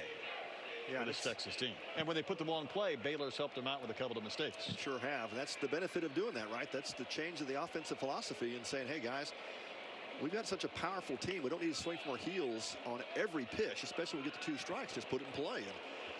And that philosophy has been well heeded by the Longhorn lineup, and they are producing runs at a very high rate. They sure are. And this is Robbins, who's 0 for 2 after he hit the train last night with a long home run. He's going to send one back and out of play. But as Schloss said, listen, when you look at the numbers, when a hitter's down 0-2, 1-2, doesn't matter, 2-2, 3-2. When you have 2 strikes, your numbers collectively are not going to be good. So if you go up there trying to do damage when you're down in the count, you should be trying to, in a sense, put the ball in play. That's it. Hey, you put pressure on the defense when you do that, and it's paid off tonight. So now that I'm talking up Robbins, I don't want to see him strike out when I'm talking about the Longhorns trying to avoid. You know, you can't talk things into existence, but we'll find out. Yeah, that's right. Yeah, that's the angle that Schloss has said. You know, you just try to make tougher outs. You know, not just go up there hunting for home runs. And even Josh Reddick in our interview said, you know, that's been the name of the game the last probably 8-9 years. The analytics will tell you the long ball wins ball games, but so there's putting the ball in play and making defenses force you out. So yeah, it's not an old school philosophy. I think it's just kind of a little bit of a reset. No, I think Josh though framed it right when he said the average velocity from when he started playing to when he finished playing was dramatically different. That's right.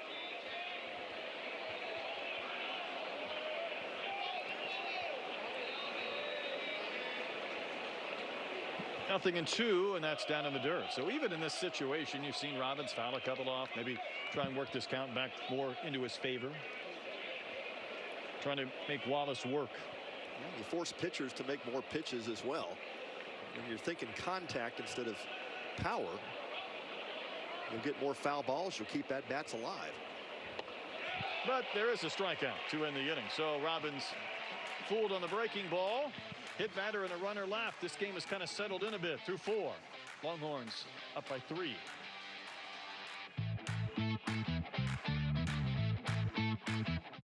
and mind.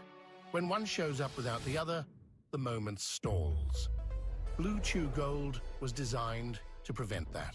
Sildenafil keeps things moving. Tadalafil keeps things going. Apomorphine turns interest into action. Oxytocin deepens connection. Nothing left out, nothing left to chance. Just gold, doing what it was built to do.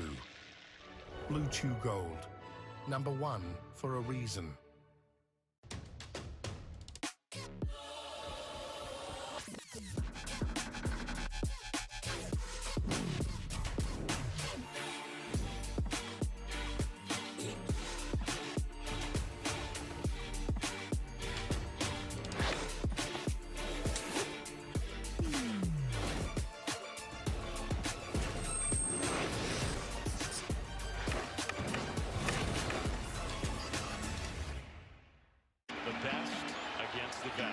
What do you know about this baseball?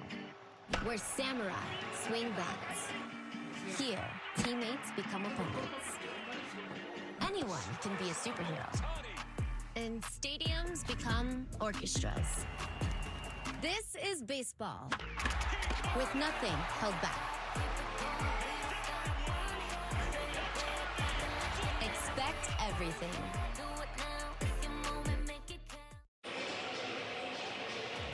On the Bruce Bolt College Classic, this is day 2, and tomorrow we'll get things started a little bit earlier. Remember, that's 10:05, the first pitch between Coastal and Ole Miss. That means Texas at Ohio State will play at 2:05, and we hope that UTSA and Baylor will be ready to roll at 6:05. I'm going to go outside and tell people that's a Texas-Ohio State football game, and I'm going to sell some tickets. That would work. Yeah. It might crank up some sales as Reddick leads off the 5th inning. Reddick took a pitch yesterday, and we thought it hit him maybe up in the shoulder area. It actually hit him on the hand. Right to Becerra at third. He didn't catch it cleanly, but he'll flip to first to retire Reddick, and there's one gone. But sounds like there's good news at the end of the story, though. There is good news because he really struggled at first base. Told his first base coach, Zach Dillon, he says, man, that thing hit me on the hand, then got my shoulder. And, the double whammy. Yeah, and the finger was really swollen this morning, and they did some treatment on it. Matt Barnhill, the Baylor trainer, got him back on the field tonight. That's a big win for Baylor. He's a tough guy to get out of that lineup. There's Tice Armstrong, who's 0 for 2. The 4 homers, the 20 runs knocked in for Armstrong.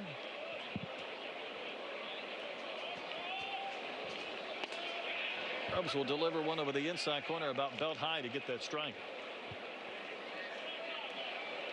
Baylor yesterday scored runs in the 8th, 9th, and 10th innings to be able to win that game against a ranked Ole Miss team. Big swing and a little dribbler. It's going to hug the chalk. Will it go foul? Yes. Not by much. It doesn't have to be completely foul, but there was just maybe a sliver where I thought Becerra picked that one up a little bit too soon. It is the call by the home plate umpire, Doug Williams, and he was running up that third baseline just to make sure, but it did sneak foul.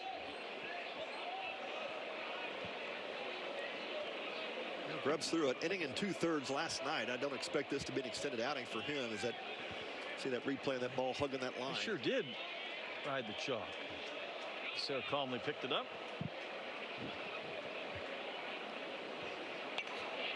Fouled right back to the screen. Yeah, that one hung. Good swing by Armstrong. They have tied him up with that slider. Grubbs started him off that front door. That time it was left out over the middle.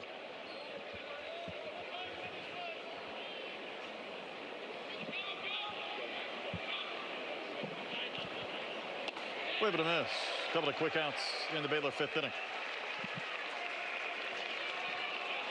And you saw Tenney, the horn catcher, set up off the plate that time, and he wanted that slider down and away, and Grubbs hit the spot.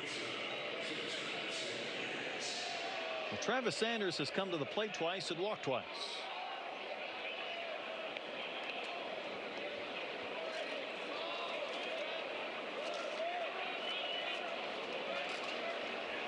Three infitters on the left side of the diamond. And Sanders takes strike one. 8 home runs a year ago, and kind of making that transition as well from second base to shortstop this season. Yeah, filling the shoes of Tyreek Kemp, who had probably one of the best seasons from a Baylor shortstop in their history. Drafted 5th round by the Kansas City Royals, and well, he was all-world at shortstop last year. And Sanders, not quite the range of Tyreek Kemp, but certainly defends well. Pitch a little bit in. I think every Longhorn had started for the dugout, including Grubbs, but plate umpire Doug Williams said no. Williams talking with Tinney right now. I didn't think it was that close, but maybe I'm off. Yeah, thought that ball drifted inside off the plate. Started off inside corner and tailed in.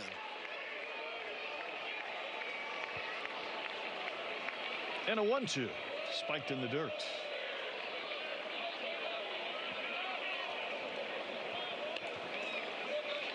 And Sanders, the transfer from Texas Tech a couple of seasons ago, and quickly established himself in the middle of this Baylor lineup. Got a lot of power from that size.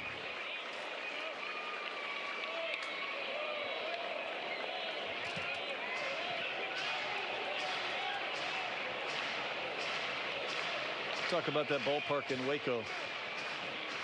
At times maybe pitcher friendly. How do you categorize whether it's a true pitcher's ballpark or a hitter's ballpark? Yeah, no doubt. I think early in the season, you know, that wind comes in from the north. It's really tough to put a ball out of the ballpark in Waco, but that ball hit how about sharply. that one? Yeah. Blistered between the shift. It took 3 infielders, but they needed another one over there as Sanders gets the base hit. Yeah, had Mendoza lined up at the typical shortstop position, and that's one way to defeat the shift. Just hit it right through it. Hit it hard. Yeah. Yeah, it's a pitcher's ballpark for sure. And then when the wind starts to blow out, you know, from the south as it warms up, it becomes a little more hitter friendly, but it takes a poke to get it out of there. And again, this Baylor team really good at running the bases. Came in with 20 stolen bases. In fact, the 20 they had in the first 8 games was the most since 2011. And the one thing Mitch Thompson told us, you know, when you're a running team, maybe your hitters get more fastballs, or if they're going to throw breaking balls, then those runners have better opportunities to steal. That's it. Yeah, it really is. You know, when you talk about roster management, trying to build your team, you know, not just for the ballpark's sake, but obviously trying to add more athleticism, as every lineup would love to have. And for Baylor, they typically are not going to sit back and try to beat you with the home run ball. Long pause from Grubbs. Really long pause. He will, with 1 second, throw to first base. There's been a lot of pitchers today, Pat, that have used every bit of that pitch timer, almost as an advantage to keep those hitters maybe a little bit stagnant in the box. Of course, they see the clock back behind home plate, too, so the pitchers can pick up on that clock. Use it to their advantage if they have to make that pickoff throw. Soft ground ball to the left side. Becerra's going to cut it off, slings one on the run, retires Buchanan to end the inning. So the Bears get a hit. They strand a runner. We're halfway done in our nightcap. 5-2, Texas in front.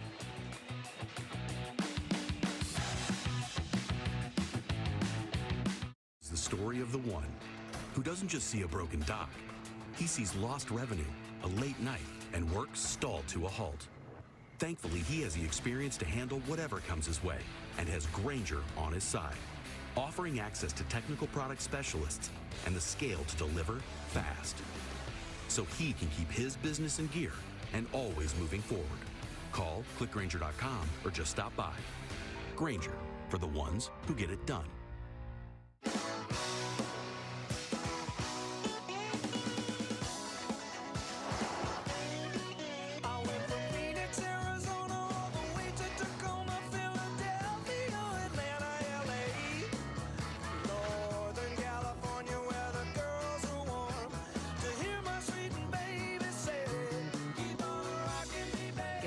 APR for up to 48 months, plus 0 payments for 90 days on the purchase of a new 2026 Sportage.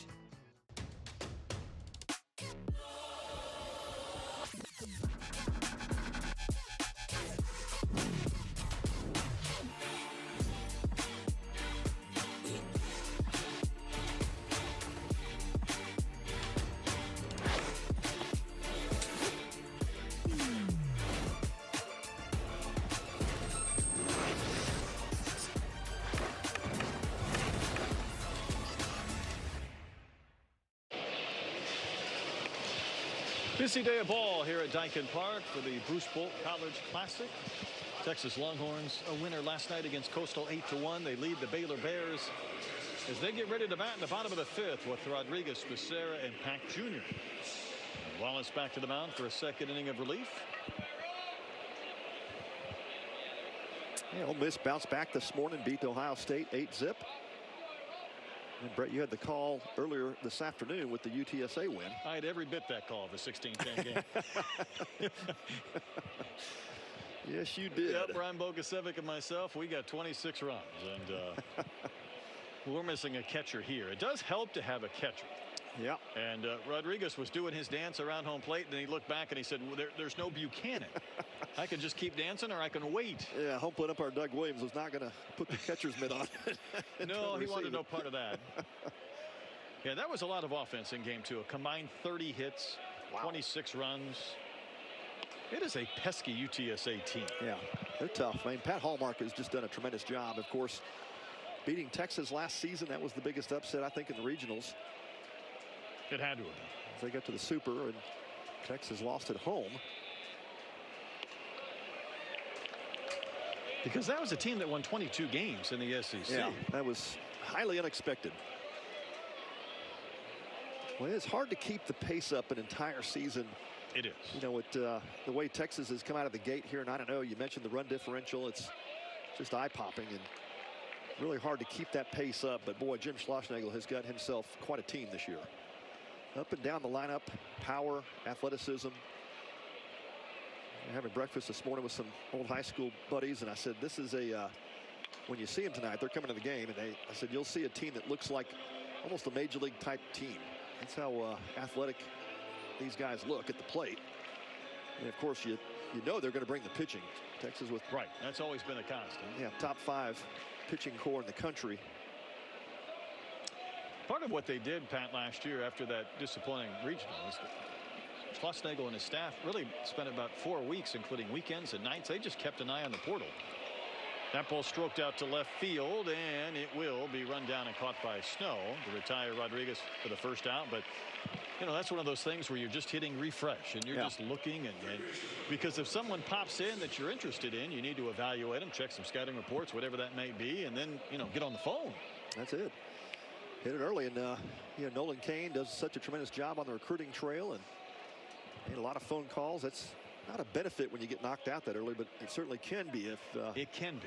You're right. Jump into that portal quick and catch the guys that you've had your eyes on. And Texas did a good job. They said we knew exactly which players we wanted to bring into this roster, and they got all of them. So a lot of yeses when they made those calls. Becerra, here's one of these guys that has had a lot of college experience. Stanford transfer, and he has made a huge impact already. 2 College World Series appearances. That one popped up on the right side, and this is not going to be an easy play. But all of a sudden, Reebok started to drift, and he makes the catch, and that's the second out.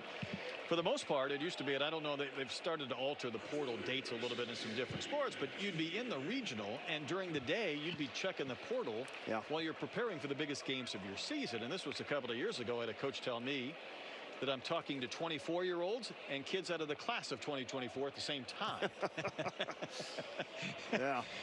You're like, something's got to give. And I'm like, you know, you've got a game today and a game tomorrow. You know, you just keep winning or whatever it is. In a regional, you lose. It's a must-win game as Pack Jr. steps in. But you're trying to make sure that you don't miss anything. That's when right. the portal kids start to appear. Well, the other challenge is, too, with the way the game is now, you've got to re-recruit your entire roster. No doubt. You know, especially the guys you want to keep. It is not a job I would envy, a college baseball coach these days. No, and, you know, and it's, I don't know exactly how it's hit college baseball, but in football, guys have a good year, they want more money. That's right. And if you have a bad year, you don't want less, but when you have a good year, you want more, so then you're dealing with general managers and allocating the dollars. Used to be you're trying to divvy up 11.7. Now you're trying to divvy up whatever else you can offer too. That's it. And my youngest son, Casey, of course, played some professional baseball and had 4 years in the Marlins. And I had him talk to Coach Thompson. I said, you know, if you want to stay in coaching or go into coaching, I want you to talk to some of the coaches. And Jim Schlossnagle got on the phone with him, and Mitch Thompson got on the phone with him. And Each of them said, hey, Case, you need to really think this through. Just telling you. You want to make a career in coaching at the college level, let me tell you what you're in for. Love their honesty. Stroke to left field. Snow has been busy. Another play, and that's a 1-2-3 inning. So the Longhorns down in order. 5 complete, 5-2. Texas in front of Baylor.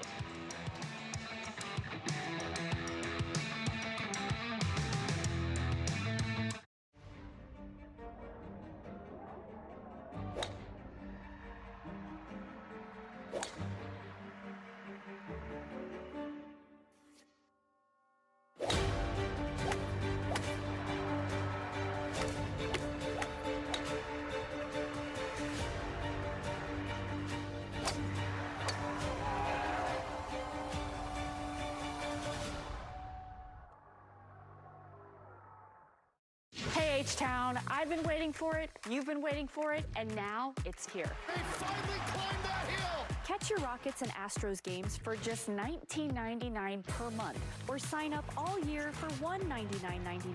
That's $40 in savings. Forget about it! No cable, no satellite, no contracts. Just download the app and watch your teams. Stream your teams direct with Space City Home Network Plus. Download today at SCHNplus.com. Hello, everyone. Your favorite pro, Jason Alexander, here at Lighten It Up on the Pro Show, where we're getting to hang with our favorite sporting celebrities. We've got stories with the Rocket, Roger Clemens, golf tips with Patrick Reed. We'll hit a couple of shots out of studio, hear our favorite celebrities' top 3, and don't forget about KOB, Coach Classics, Miss Dion, and get ready to be inspired with Austin and Friends. Plenty of Figure Fives on the way. So check your local listings right here on the Space City Home Network, and we'll see y'all on the first tee. We've settled in just a bit. This game heads to the 6th. Texas had a 5-0 lead, but now 5-2, and the Longhorns are on to their third pitcher. It's Michael Winter. I did not think we would see Max Grubbs for too long. And had an inning and 2/3 last night. Does it again today, inning and 2/3 before he gives way to Michael Winter.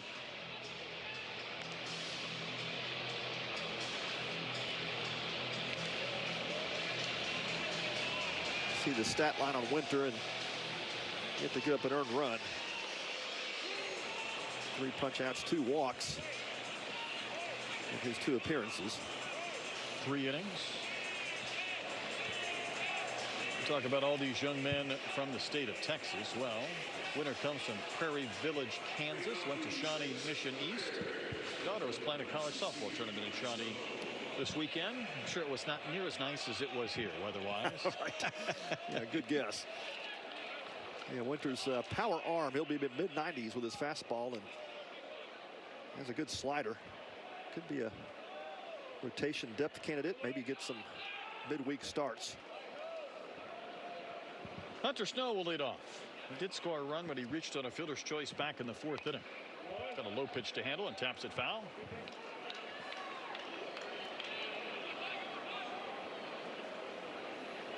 Snow, an Indiana native, struck out in his first at bat. Redshirted a season ago, so this is the first real go-round. But his father, Justin, played football at Baylor, and then, of course, 12 years in the NFL. Ground ball to short. The only infielder on the left side of the diamond makes that play. Rodriguez handles him.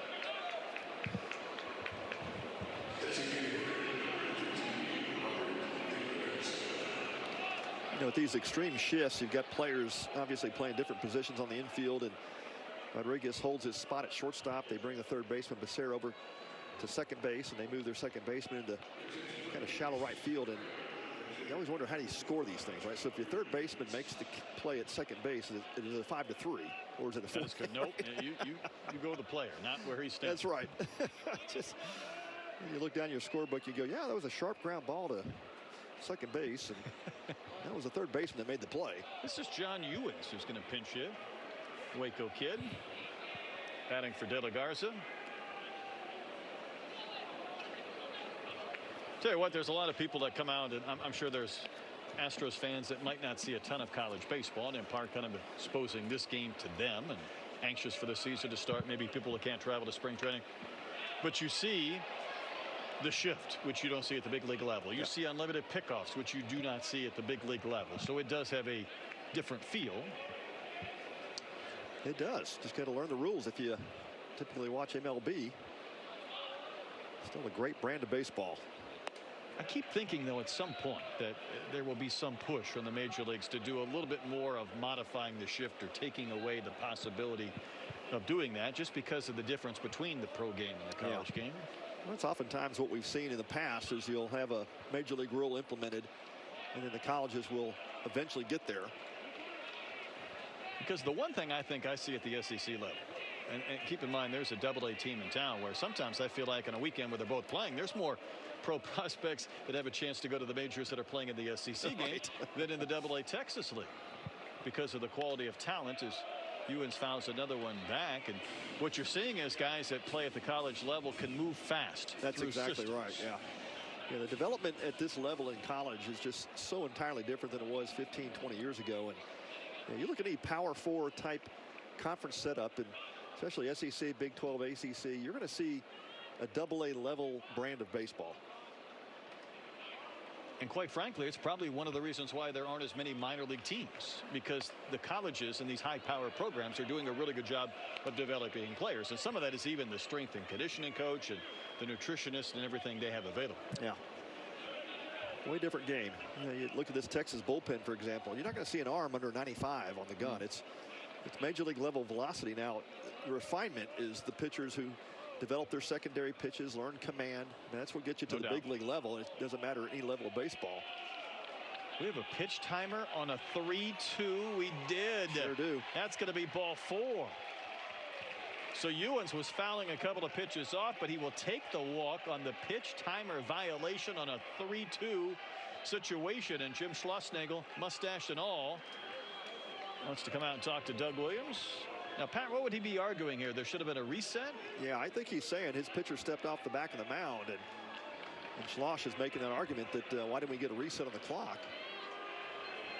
Doug is, I think, trying to explain to him you don't get the reset.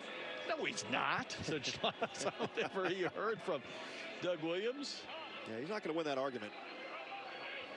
Now Doug's going to get together with the umpires here and huddle it up. Yep, Clint Fagan in from third base. Doug is the crew chief on this crew. He's an SEC umpire, and now he's saying, guys, what'd you see here? I'm seeing the clock go to 0, and it's ball 4. You see that universal motion kind of pointing to your hat as if to say, oh, you know, our PitchCom device didn't work. And quite honestly, we've had several today where they haven't.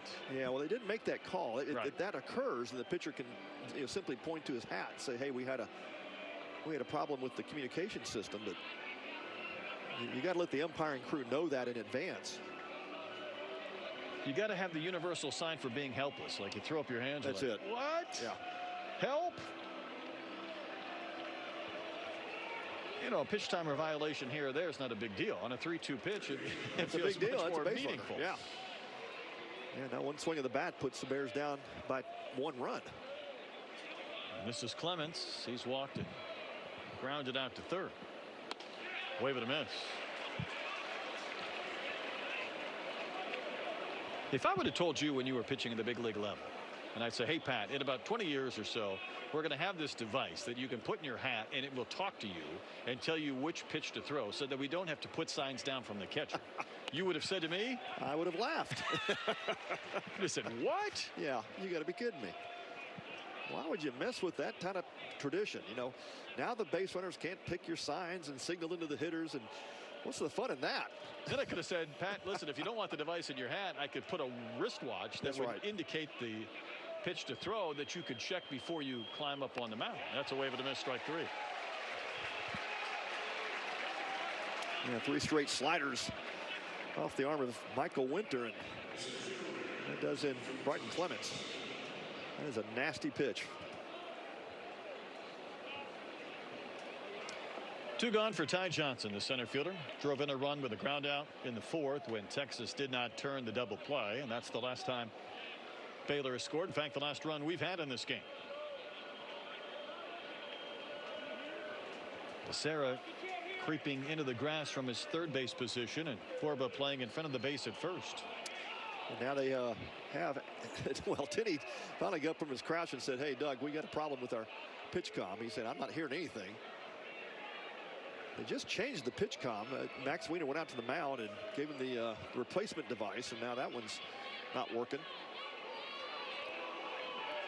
Yep, now maybe it is. All right, so Doug's going to wave off the pitch clock violation, and here we go. Yeah, they did the pitch comms to speed the game up. Yes, right? well, yeah, not working. We need a backup plan. Can you hear me now? The old television commercial for the cellular device. Yeah, there you go. No, I cannot. Johnson fouls one back. And that caught Tenney in the leg, and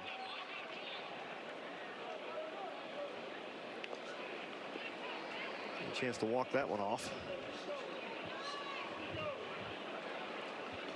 And you go to that one knee to receive, and I kind of like it, but exposes that leg. See, it's just wide open to get hit with a foul ball. Yeah, there's no doubt. Pat, I was thinking out loud to myself, and you didn't hear it, but I was saying, do we even have an extra base hit in this game? Well, Corville had the double in the second. I think that's the only extra base hit we've had in this game. Yeah, I think that's what I'm seeing on my card. Yep.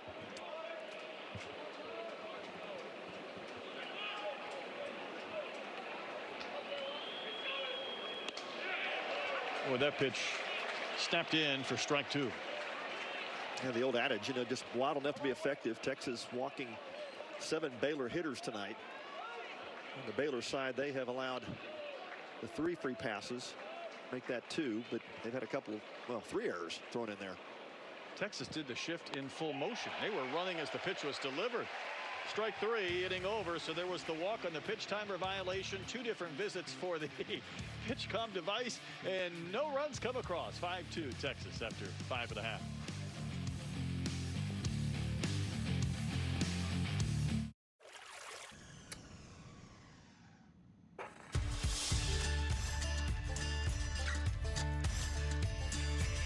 Bold are the adventurous. Determined are the leaders. Faithful are the healers. At Baylor, you'll find your calling, your people, and your purpose. Dare to be you, indeed.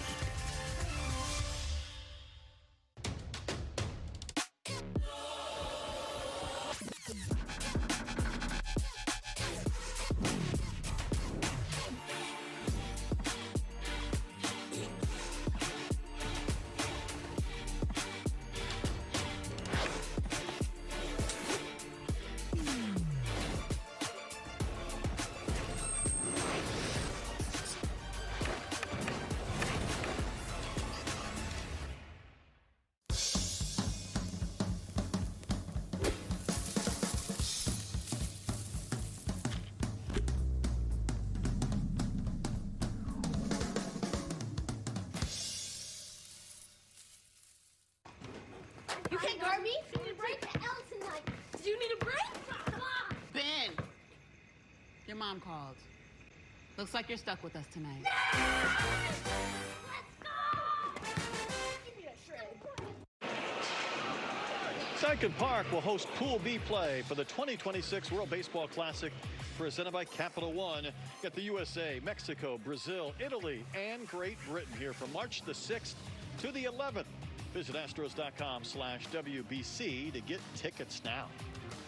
Pat, when this possibility of Houston hosting the World Baseball Classic came up, I was wondering if maybe the College Classic might have to take a hiatus, but credit to the Astros for being able to get this event in and the World Baseball Classic coming soon. That is always a fun experience, especially for the fans. Get to see the countries represented. And Borba tattoos one towards left center field. It's down to the fence, and there's an extra base hit.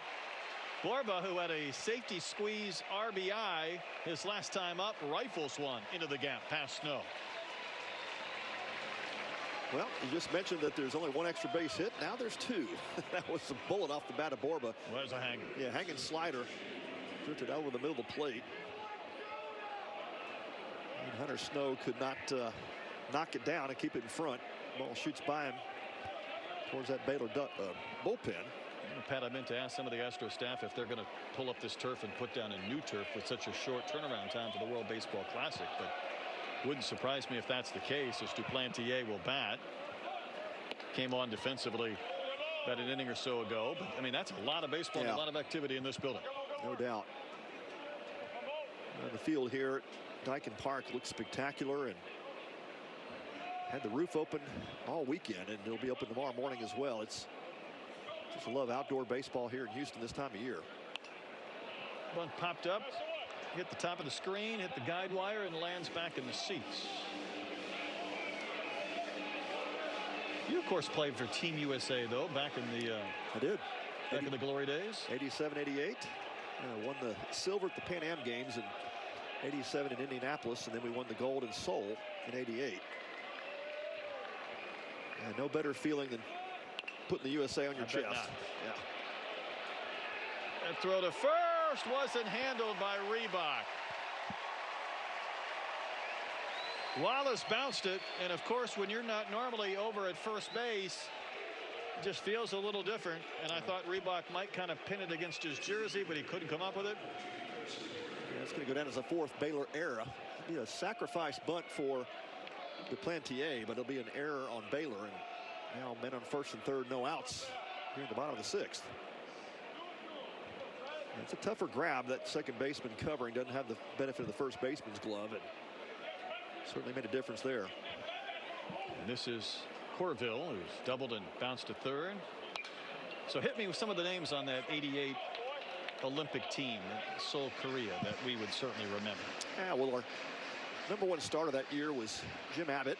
Okay. Jimmy pitched the gold medal game, beat Japan 5-3. That was exciting. And of course, Andy Bennis, the #1 overall pick that season. Creighton? Yep, Creighton. Good guess. Good memory. Hanging with you? Yeah. Midwestern guy. Yeah, there you go. That pitch is up and out. Throw down. Might have a chance to get the rider, and it does. Wow, nice pick by Sanders. Duplantier caught stealing. Yeah, not an easy guy to get caught stealing. Got a decent jump off of Wallace, but that was a bull of a throw from Braden Buchanan. Got rid of it quickly. Short hopped Sanders, and Sanders made a nice clean pick and a tag. Should Borba have broken at this point? Yeah, might have been a play to go on, but you have to really make your mind up before that throw is made. Now the infield's coming in with one out at the cut of the grass all the way around, trying to keep Texas from getting run number 6. Lifted in the air, very shallow center. Johnson coming racing on. Who's going to get there? The right fielder, Janusek, will make the catch. No chance to tag. And that's the second out. Yeah, great communication by Janusek in right field. He was playing a little bit closer in, as center fielder Ty Johnson was playing deep. Johnson had no shot at it. Janusek came flying in to make the catch. Well, this activity is ruining my story with you, so hit me with a couple of position players, some of the 88 team, the gold medal team. Yeah, well, I think the biggest name, Tino Martinez, our first baseman, okay. and we had a guy named Robin Ventura at third base. Heard of him? Yeah, yeah. Yeah, Scott Service was our catcher. Of course, now former manager. Yeah, Lacrosse, Wisconsin. Yep.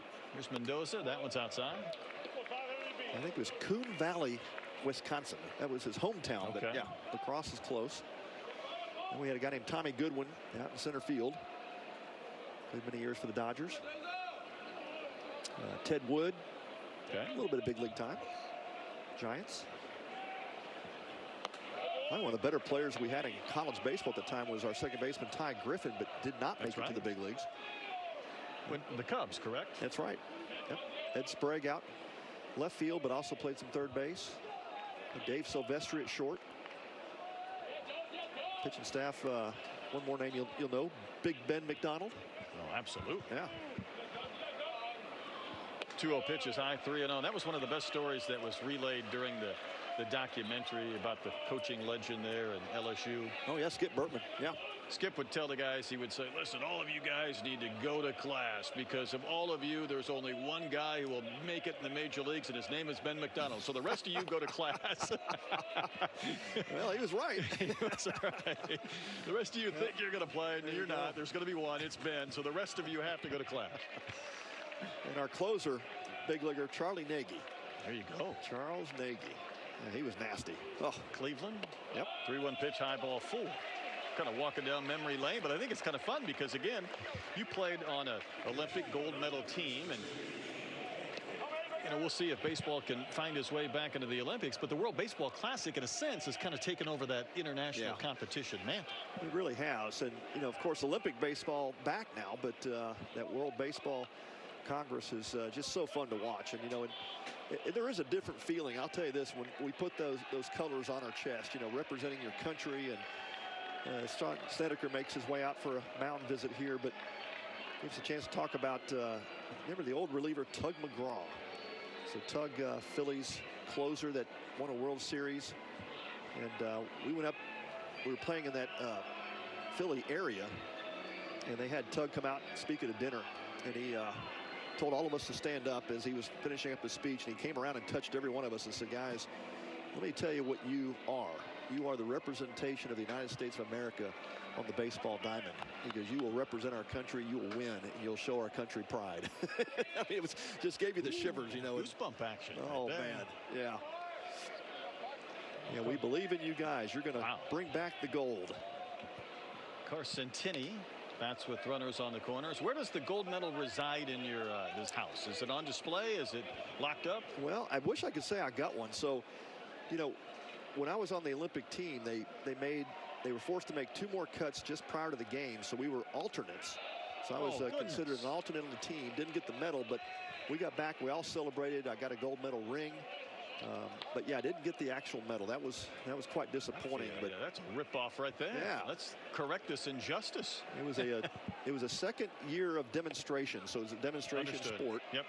And they only gave out the 20 medals to the players and then the coaching staff. But yeah, that was still a great memory, and of course got to play for some incredible coaches, some of the all-time greats, Ron Polk, Skip Bertman, Mark Marquis. We just lost Mark a couple of weeks ago, and yeah, just an incredible experience. Got to play in, 8 different countries in 2 years. I was the first pitcher to pitch in Cuba in 27 years, and Fidel Castro's in the stands. I mean, just some great memories. Yeah, that has to be. 2-1 to Tinney, and make it 3-1 as Wallace misses.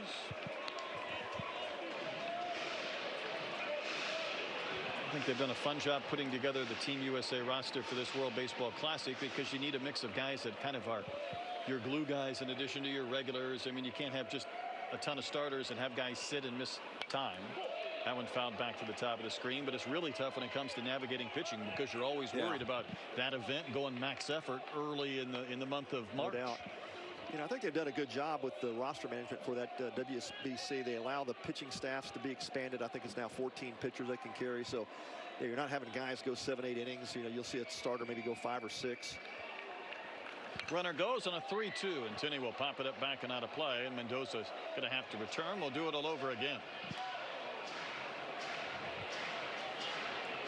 Zach Wallace has done a good job of settling this game down for Baylor defensively and on the mound. Trying to get out of this situation here. He would love to keep this a 5-2 deficit. He really needs to. Tough guy at the plate, though.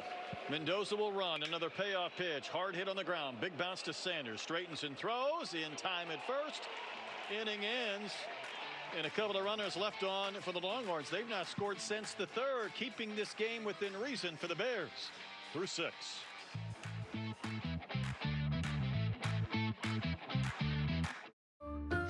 And this is an important step for all our employees. Blah, blah, blah, blah, blah. Certain you're on mute? Yeah. Are you for imprint certain? Oh, boy. Certainty matters. So when you need the right high-quality promotional products, printed perfectly and guaranteed to arrive on time, that's the certainty of 4imprint. Wow your clients, nail your next event, or inspire your team by visiting 4imprint.com. 4imprint, for certain. Life doesn't fit in a box, and neither should your coverage. At Higginbotham, we listen first, because every home, every business, and every person is different. From insurance to HR to financial solutions, we help protect what matters most, your people, your livelihood, and what you're building for the future. That's what it means to put people first. Higginbotham, insurance, HR, and financial services. Inspired by you. every shot's lively. Every shot means something. You know, really kind of got an energy that's different than a lot of the rest of the course. There's so many people here, so it's a little bit more than a golf clap. Well, you're right on top of the action, and it's gotten pretty loud coming through already. It's nice to see how the professionals play the same holes that we've played. Truly a great experience. It's easily the best hole on the course.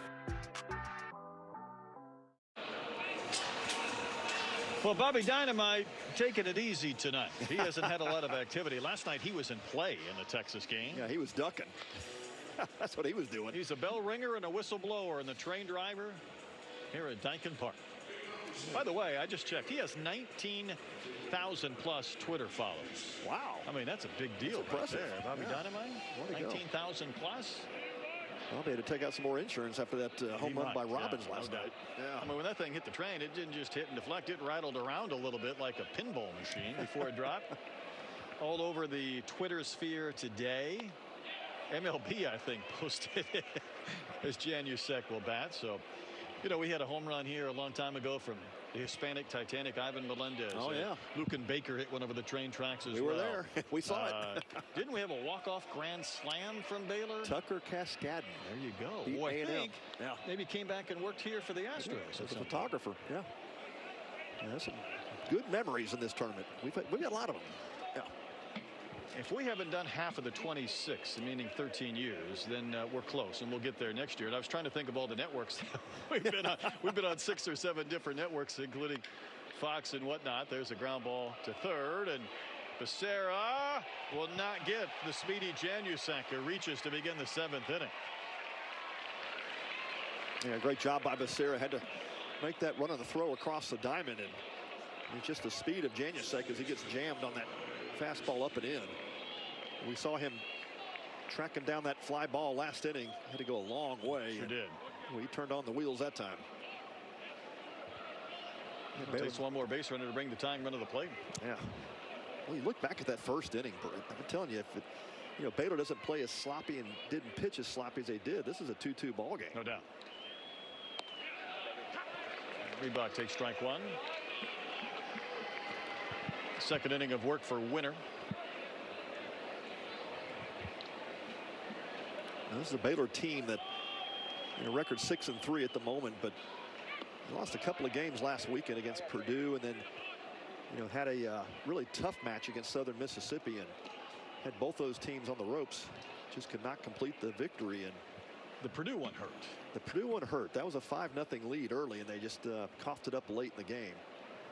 But this team is just a couple of innings away from being 7 or 8-1. So it's a scrappy Baylor team.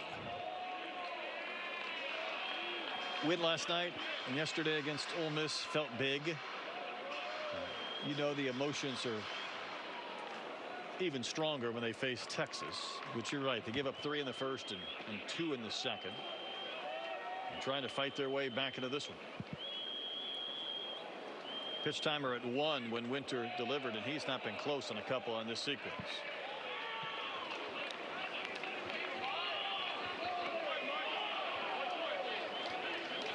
And if Reebok can get on base, this makes things really interesting because you got the thumper on deck, Tice Armstrong.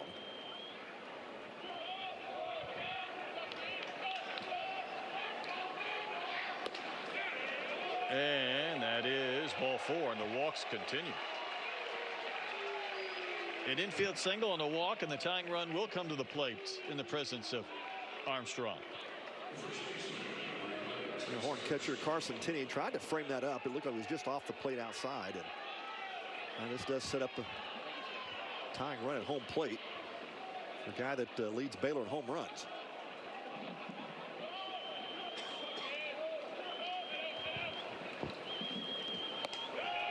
Again, he's had a few of those where he just hasn't been competitive around the zone.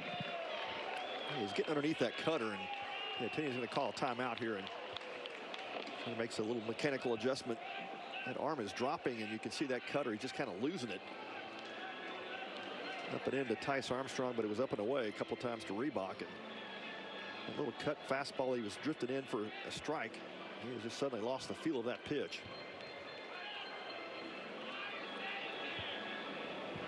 Quick conversation from Tinney.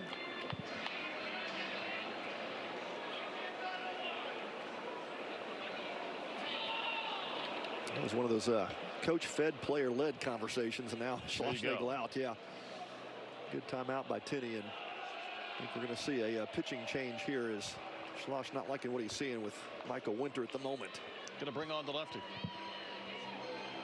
Pitching change break in the top of the 7th. We'll tell you about the new Texas hurler when we come back. 5-2 Longhorns in front.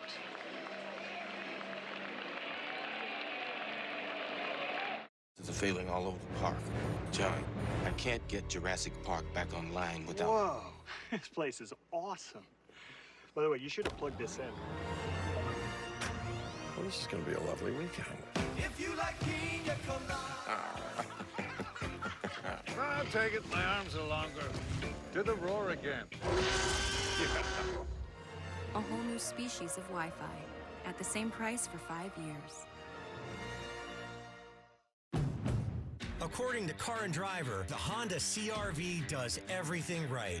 CR-V has massive cargo space, athletic performance, a refined interior with a huge back seat, affordability, and Honda's reputation for reliability.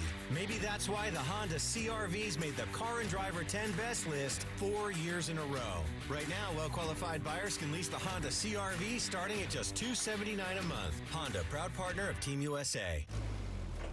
There's a big deal going on at Whataburger, like the new Big Ranch Wrap. A crispy chicken strip, buttermilk ranch, cheese, and fresh veggies in a warm tortilla. Or go bigger with 5 premium Whata chicken bites. Or go bigger than big with our Bacon Cheese Whataburger Jr. with fresh 100% beef and melty cheese. Make it even bigger with fries and a drink for a little more. Now that's a big deal. The Whata deal, now at What a Burger. Download the app.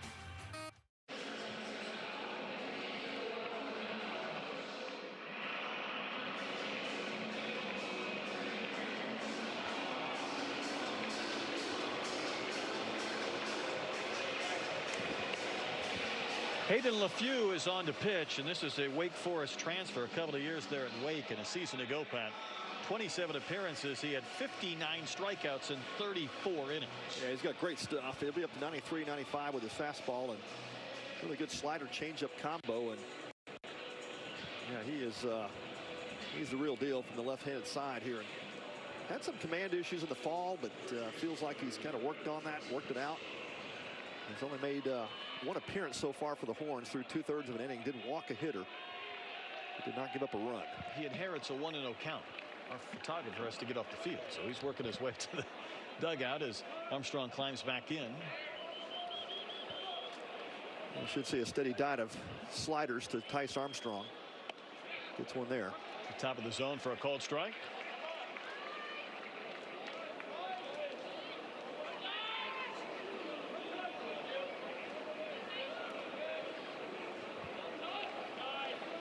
He looks serious in the box. Does Tice Armstrong? Just that stance, Pat. I mean, obviously he is a big, strong guy. Kind of the way he holds his hands away from his body. I don't know if it's quite Bregman-like. Bregman had a little bit of that, but I feel like I'm missing somebody that I could put a comp on for just that stance. And he coils up, and it's a mile-high pop-up backing out of play. Because he stands in that box like he's trying to hit a 450 feet. Pretty much, yeah. Yeah, that's what he's being called on to do here. Trying to get Baylor right back in this game with one swing, but that was a fastball elevated, got above his hands. See if LeFew comes back with the slider. That was the first pitch he showed him. That's usually the out pitch. See if he goes back to it. Nobody out in the inning. Updating, 1 out in the inning after that strikeout. Yeah, great pitch there by LeFew, and backdoors that slider, and Armstrong just gave up on it. The backdoor breaking ball has been a popular pitch tonight. It really has. Well, it's been effective. We saw early on Luke Harrison really use that pitch effectively, moving those sliders around the zone. And they call the changeup the great equalizer, but I think it's the slider. That really is the great equalizer. Good changeup doesn't hurt you for sure, but that fastball right down the middle. Travis Sanders has singled and walked twice. He's been on base all 3 times.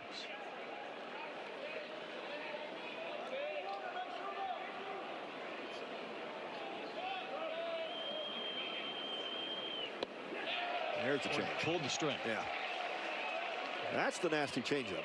Saw that down and away movement from Sanders, and that had me swinging. That thing just bottom dropped out of it.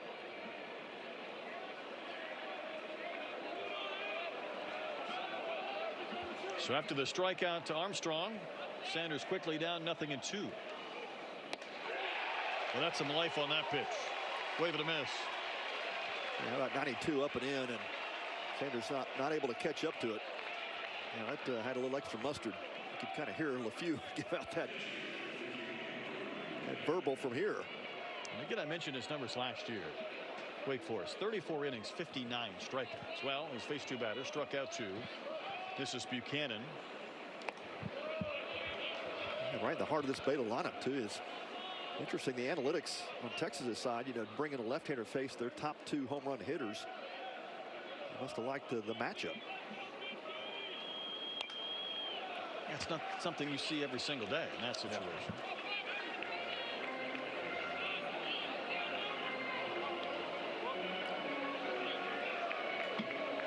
Big deep breath for Braden Buchanan. Singled and scored in the 2-run 4th inning that got the Bears on the board. And they'd like to replicate that here in the 7th.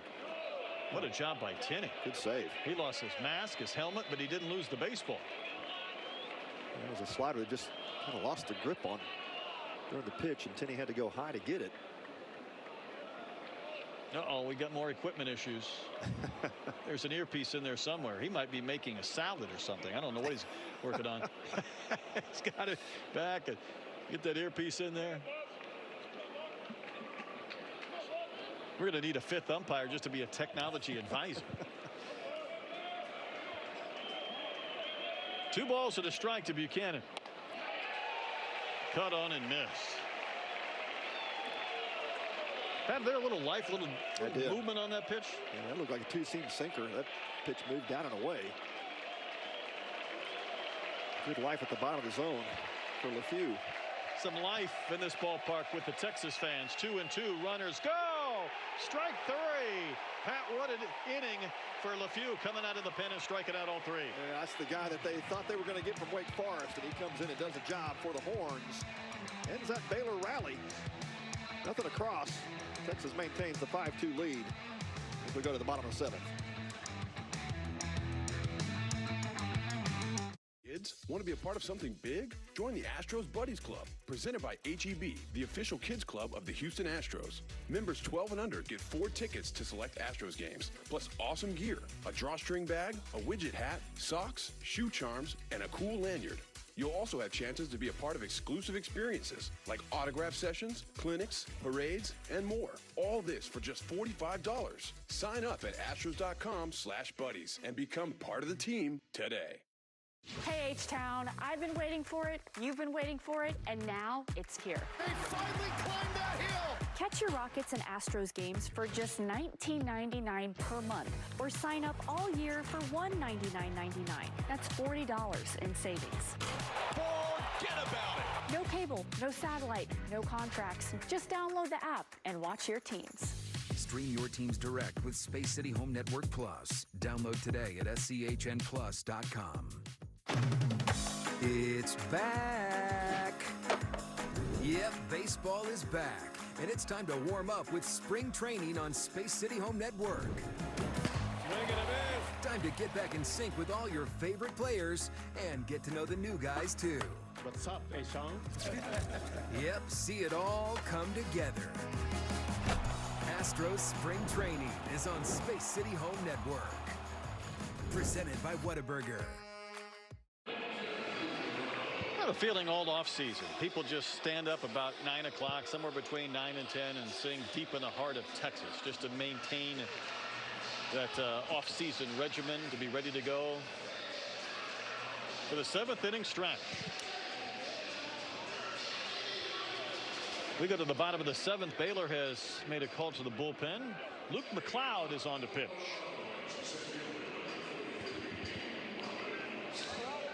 Yeah, good stat line so far for the freshman McLeod.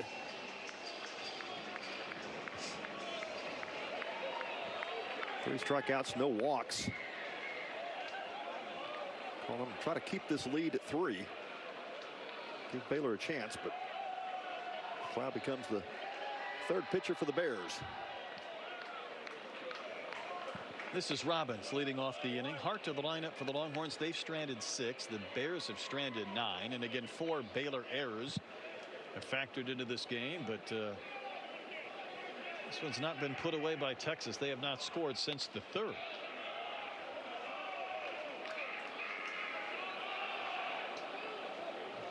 Clown making his 3rd appearance of the season. Does have 2 1/3 innings under his belt. He's gotten hit around a little bit. 5 hits, but he's yet to give up a run. Just about hit Robbins as he came way in.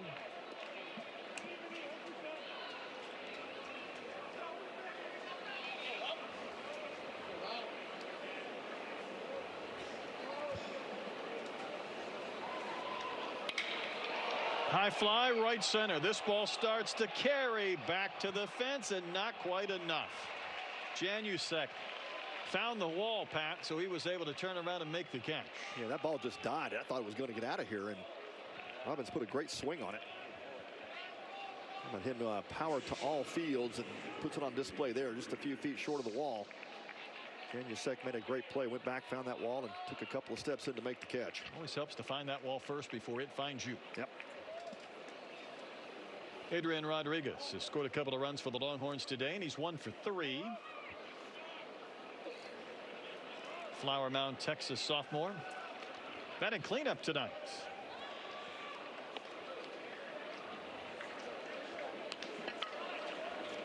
Of course, we've seen him bat left-handed and right-handed tonight.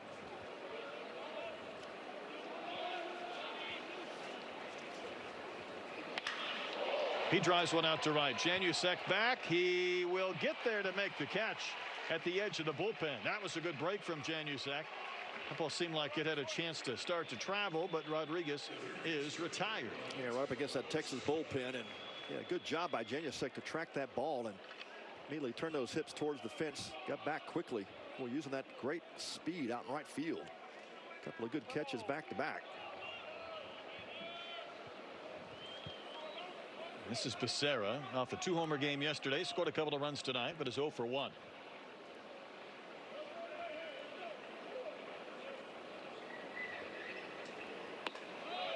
Get that one right down the middle for a called strike.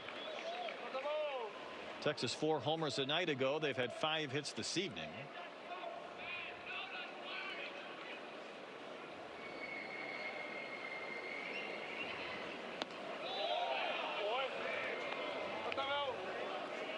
But again, those errors from Baylor, and the one thing that Mitch Thompson told us a couple of days ago that he was pleased with is obviously his defense. Baylor had turned 12 double plays coming into this event, but tonight giving up a couple of unearned runs. And yeah, it's not quite the difference, but boy, it makes a big difference. Well, it does. And Baylor was 6th in the country in defensive percentage.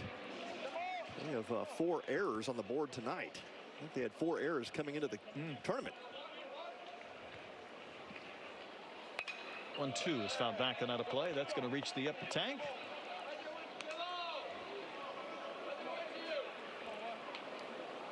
There's a difference in the ball game right now. The 4 E's. Longhorns have played clean baseball defensively. In a game we have not seen a home run. Didn't talk that into existence, but how about a double instead? That's to the gap, and Becerra going to cruise into second base with a 2-out double here in the bottom of the 7th inning. That is 3 really hard hit balls. Agreed. That one falls in. Slider down and in, and just a great piece of hitting by Becerra. Had to go front door with it, and he just stayed on it like he knew it was coming. Great piece of hitting.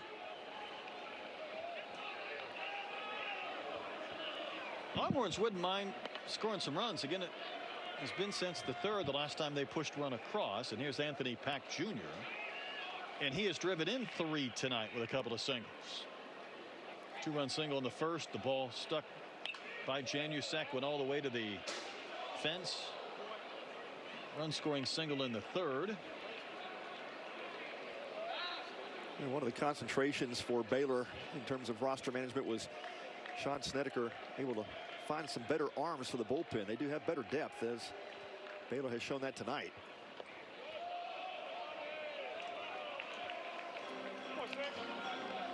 All the runs scored against their starter, Ethan Calder. Only went 3 innings tonight. Gave up the 5 runs, but only 3 of those were earned.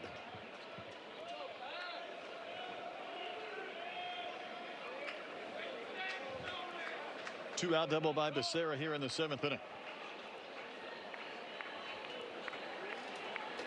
Next one to Pack Jr. waves and misses. 91 mile-an-hour fastball above his hands. Center cut, but couldn't catch up to it.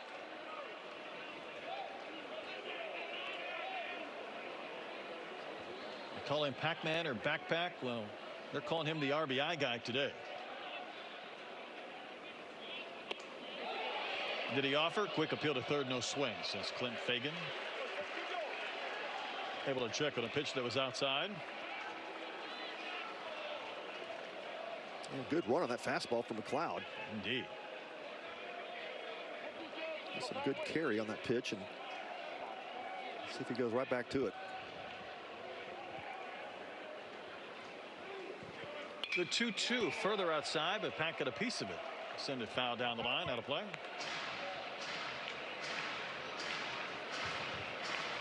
Well, good time for a changeup. That's a defensive swing.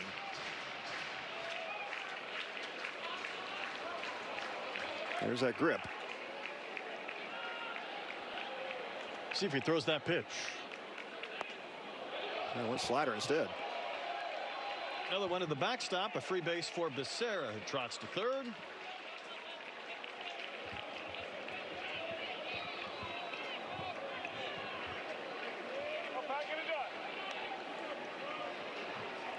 Buchanan, the Baylor catchers, had trouble with a couple of those pitches down in the dirt.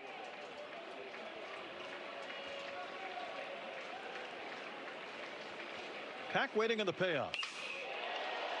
Hit well to right center, but Johnson glides back to make the catch. There were some hard outs that frame. The Longhorns leave a runner at third base. We've completed 7 innings. Score hasn't changed lately. 5-2, Texas in front.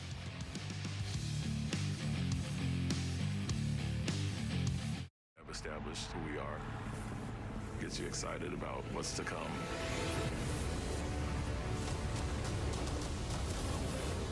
Put on the Rockets jersey, I'm ready to take it to the next level. I think we let our game talk. We definitely don't back down from anybody.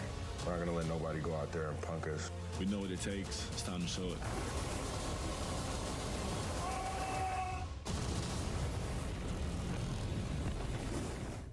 Week 32 of living. I still have yet to try the coveted butter tortilla. So, I mean, have I really lived? Days pass by, filled with orange-brown goo. Not another airplane. One day, I will taste what is meant to be mine. Really? No, no, no, no! Another plan thwarted. Wait, those tortillas are getting torn far too thin for adult consumption. Could this mean... Yes!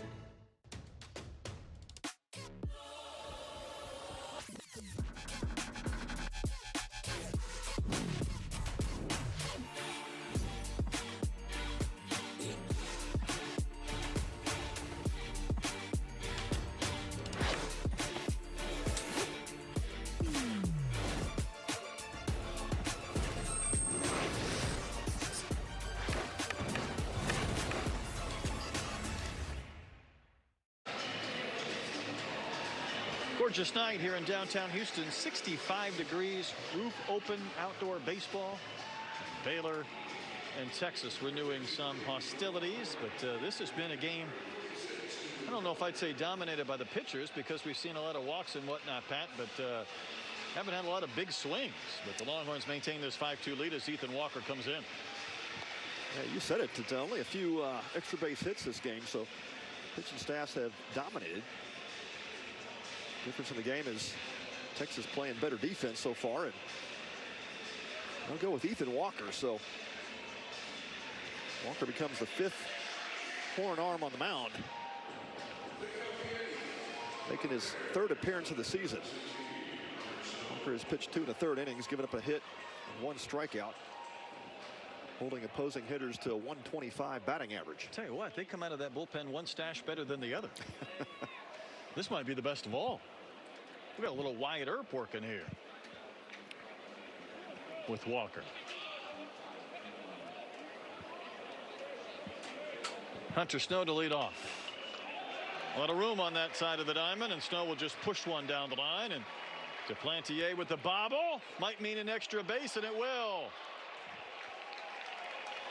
So not just the hit, but an overrun, and then the throw into second base was offline.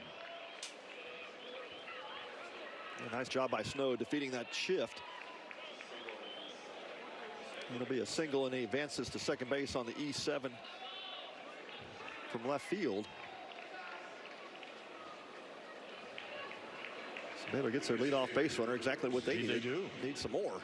Now tonight they're 0 for 7 with runners in scoring position. They've left 9. Well, immediately they have another runner in scoring position for Ewens, who pinch hit in the 6th, remains as the DH.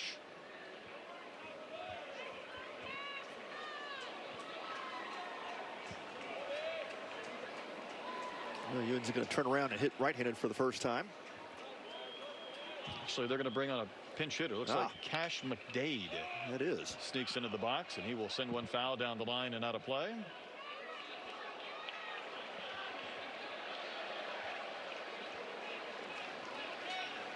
It's Cash McDade, Fairfax, Virginia native.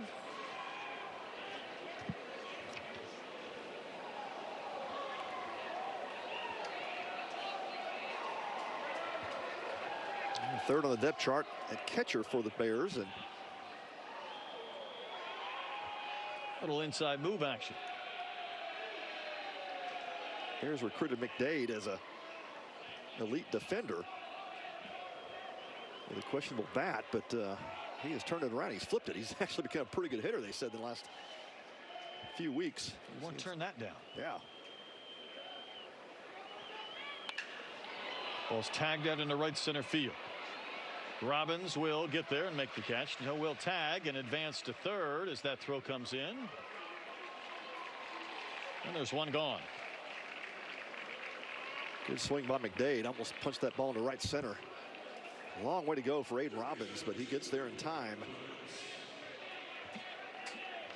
Cut that fly ball off and get it back in, but Snow will advance. So Baylor with the runner at third, less than 2 outs. Trying to cut that into that Longhorn lead. Clemens trying to get his first hit of the game as well, and also not going to run. It looks like, well, this is interesting. As I say that, here comes Jim Schlossnagle. Yeah. He wants to immediately go to the mound, and I would think make a switch. He'll make some type of switch.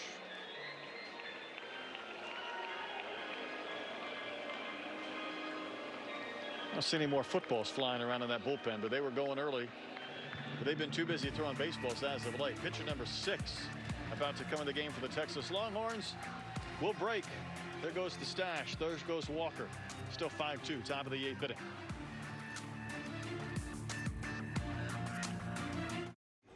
You can't guard me. You need a break. L tonight. Do you need a break? Come on. Ben, your mom called. Looks like you're stuck with us tonight.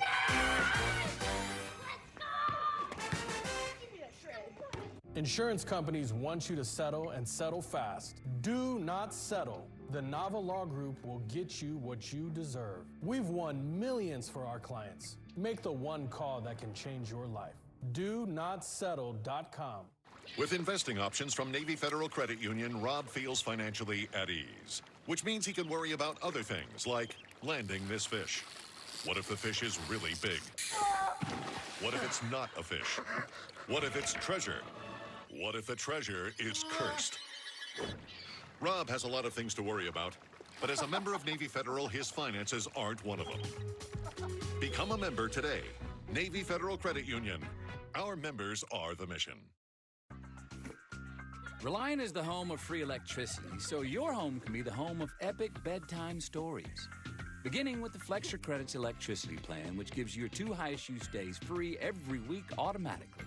And for a plot twist, you also get $200 in bill credits for even more savings. You could say we help put the happy and happily ever after. The Flex Your Credits electricity plan from Reliant, official energy provider of the Houston Livestock Show and Rodeo. Here comes Thomas Burns out of the bullpen. Pitcher number 6 tonight used by the Texas Longhorns.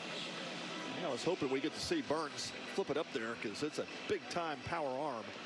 You see the fastball touch 100. Giddy up. Yeah, transfer from Arizona State. One of the best arms available in the portal this past season. And how about this for a stat line, Brett? He's throwing 3 2/3 innings. He struck out 9. You could do better, but not by much. Not by much. Only giving up 1 hit. Opposing hitters batting .083. You ever think he's hit a blocking sled in his day? Oh, man. He's a husky boy. He's a big, strong right-hander. He does have a slider as well, but counted on to be Texas's closer, at least a closer option for Jim Schlossnagle and Max Wiener. And he does have a save already this season. Trying to close this one out against Baylor. Inherits a runner at third with 1 gone in the 8th inning. And a 3-run lead.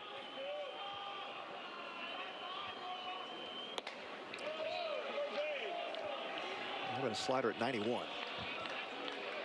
That sounded loud, and that's a slide.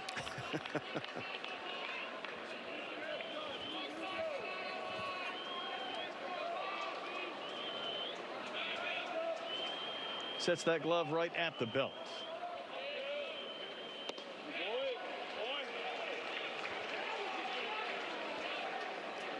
.96 at the knees.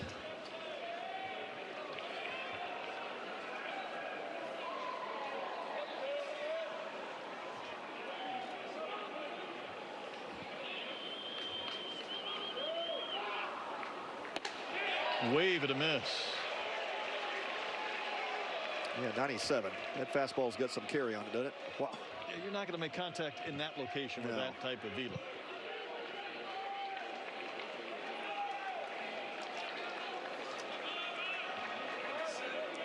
See if Clements can at least get this run home. If not, kickstart something in this 8th inning for Baylor. Keeps getting harder. 98. He's just working his way right on up the radar gun in the MPH. Yeah.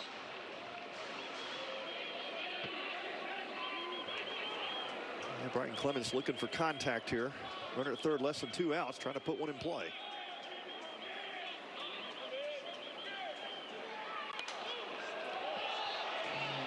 Pop up that could be caught. Does Borba want it? Much better he than Tinney. And the catch is made for the 2nd out.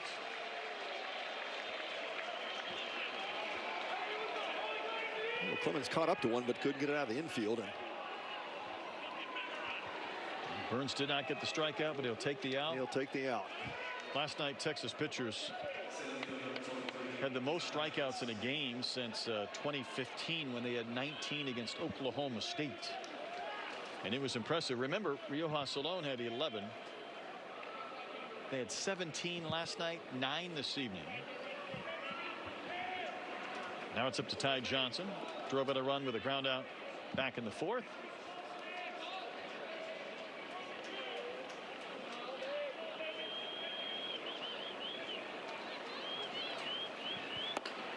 Tell you what, you just watch how Tinney reacts trying to catch some of those pitches. I mean, it's like self-preservation mode, just trying to keep that ball in front of it. That was a great stab, too. That ball carried inside. Obviously, it's the velo, but it's late movement as well.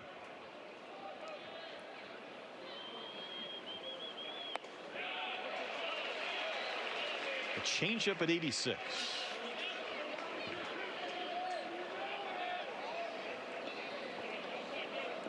You got to throw the fastball off the changeup, don't you? Oh, yeah. Go right back, give him that different look. Yep, slow him down, speed him up.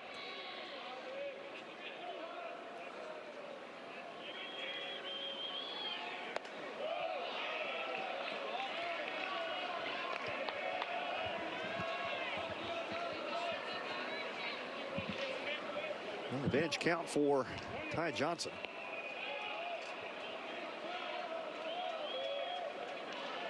Two outs, 8th inning. Baylor trying to claw back into this one.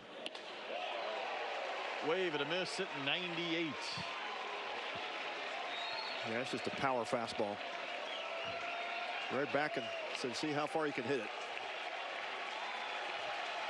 Texas fans come to their feet with 2 outs and 2 strikes in the 8th. See if Burns Reaches back for the heater again. A chopper to second. Mendoza's there. Throws out Johnson. Inning over. And the Bears strand their 10th runner of this game. We hit to the bottom of the 8th. Still 5-2. Longhorns in front.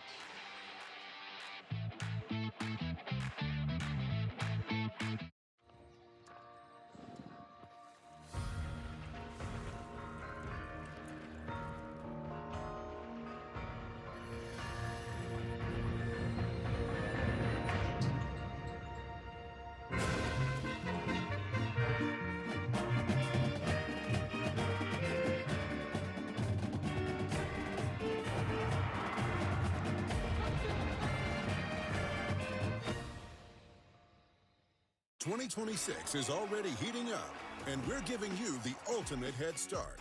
Get guaranteed access to the 2026 World Baseball Classic. Secure the best seat locations in Daikin Park. Enjoy 45% savings over single-game ticket prices. Plus, receive significant savings with your exclusive team store discount.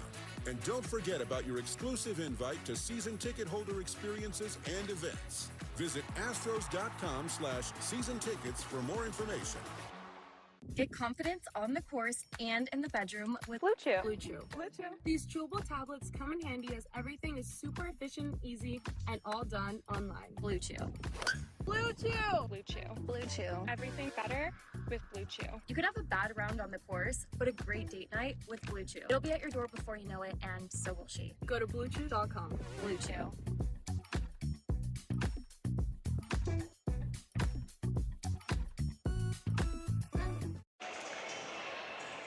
Well, in our middle game today, we had 30 hits and 26 runs. We've had 10 hits here today. Slight difference. Yeah, some good arms out of the bullpen, both sides. Yeah, yep, that'll do it, right? Baylor has shut down Texas offense for the last 4 innings. They've only given up a couple of doubles. Good show by both Zach Wallace and now Luke McLeod, his second inning.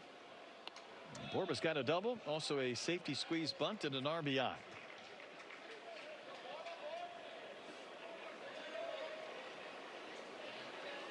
And one of the things Mitch Thompson talked about with this club, he said, you know, got to find the right fit of a player to come to Baylor. And as we have a fairly tight filter when you think about players that can obviously play at a high level, he says, you know, I will not even recruit a player unless they say I'm trying to get to the major leagues. But with that, he said, you know, we also have to recruit the guy that likes school. He goes, we're really proud that they had a 3.4 grade point average in the fall. Highest GPA of any baseball squad in a semester that Mitch said that I can remember. That's impressive. Got to be the right culture fit. It'll take care of the classroom and the high-level baseball players. Before the NIL and before the addition of scholarships, I mean, the debt you're looking at to pay for your education, even getting a little bit of help, is significant. Borba smokes one to left, but that ball's going to be caught by Snow. By playing deep, he was able to take a quick drop step and spear that line drive. Yeah, Snow had his back up against that Crawford wall. Good thing he was positioned right there, too, because about 4 or 5 steps away from that big monster out in Crawford. Makes a catch. That ball was smoked off the bat of Casey Borba. Jonah Williams is going to hit for Duplantier.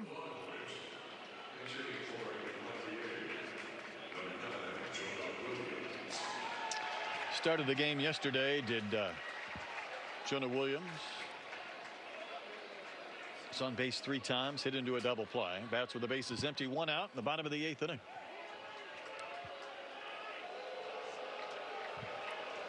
If one more pitcher says his pitch com's not working, I'm going to have to go down there and settle things. This is the old-fashioned conversation. Yeah. This is more traditional here. Yeah, I think the comm is working. Just want to make sure I'm on the same page how they want to approach Jonah Williams.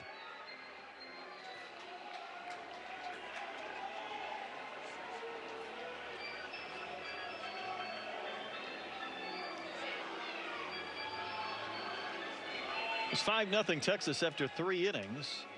Baylor got their 2 runs in the 4th, and that's where we have stayed since. But Baylor stranded 10, so in addition to giving up a couple of unearned runs, the 10 left on base is a big number. Yep.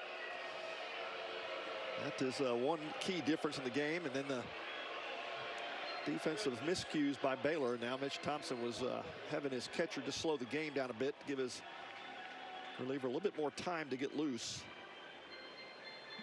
So we'll tell you about who the new pitcher will be as Mitch Thompson takes the ball from Luke McLeod.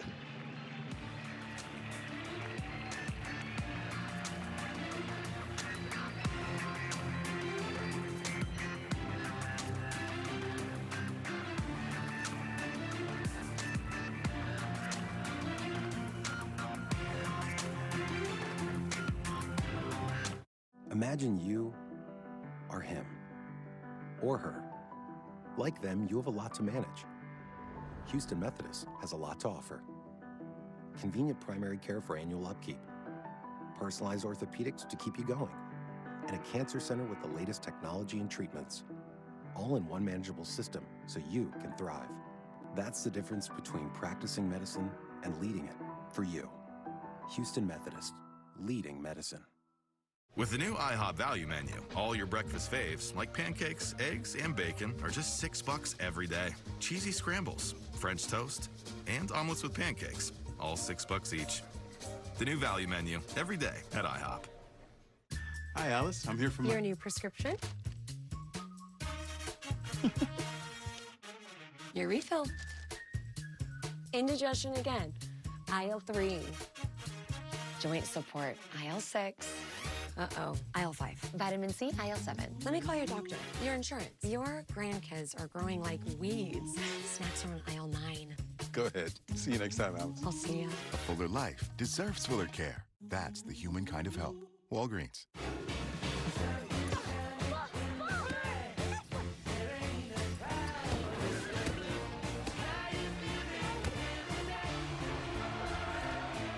Find your ultimate playground at visitcalifornia.com. I believe this is our 10th pitcher of the game coming on for the Baylor Bears. R.J. Ruwe, left-hander, summoned from the Baylor bullpen. All around Major League spring training, you're seeing guys right now wear uniform numbers that don't quite look right with all the additional rosters. Well, here's a number 89 coming on for the Baylor Bears. And you see the stats on Ruwe, and he had a bit of a hip issue in the fall. He's gotten through that and has now earned a spot in this back into this Baylor bullpen, and really counted on to be a matchup left-hander for Mitch Thompson. And when Jim Schlossnagle called on Jonah Williams, left-handed hitter, Thompson counters with Ruwe. Got a 5-pitch mix: fastball, cutter, slider, curveball, and change.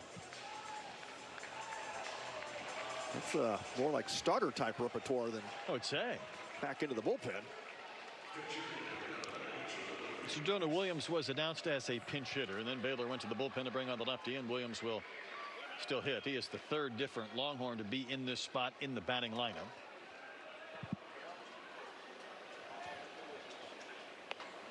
At the belt, strike one call. Now, the only time, the first time somebody in Major League Baseball wore a number 89 was 2020. It was really one of the last numbers to be issued at the Major League level. 86 and 92 are the other ones, Pat, so feel free to use that trivia whenever you need. Those have never been worn in the major leagues? That's right. Wow. All right. Well, according to the Googleator, Texas has an 88 and 95. 3 sliders in a row from Ruwe. That one finds the dirt.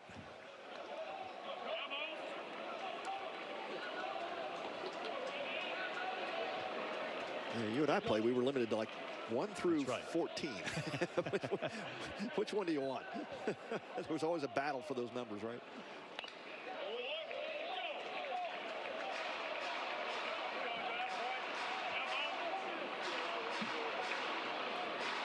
I think Jonah Williams trying to hype himself up for this AB.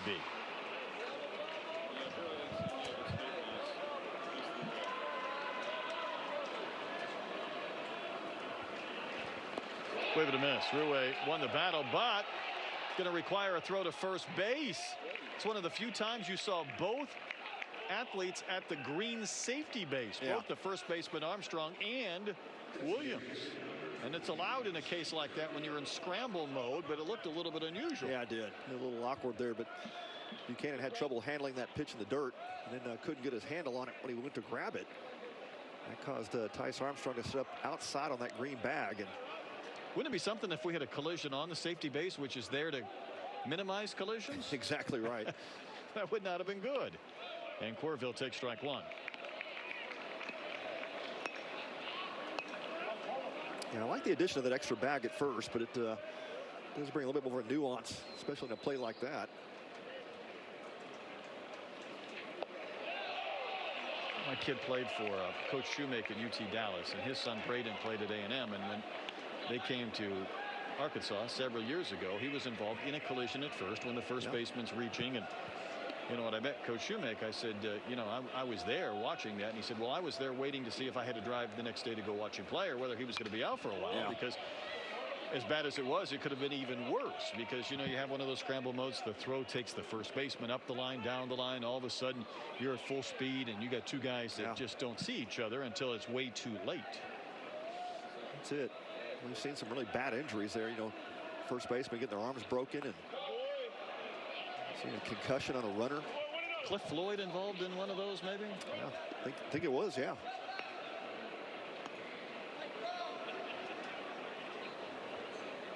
One and two the count to Corville.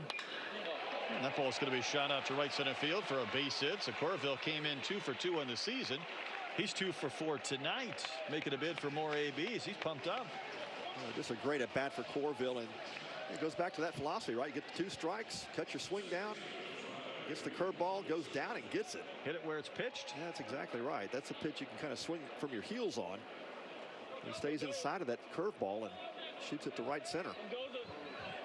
Turns the lineup over for Mendoza. He's walked on a couple of occasions today.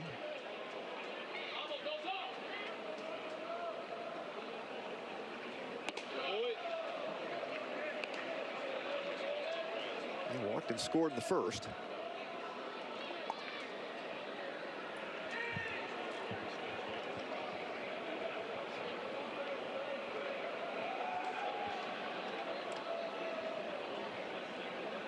Pause before the 1-0 pitch.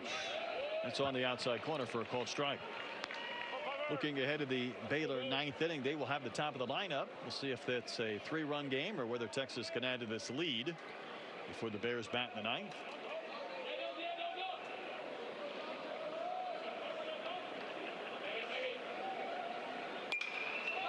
Popped up.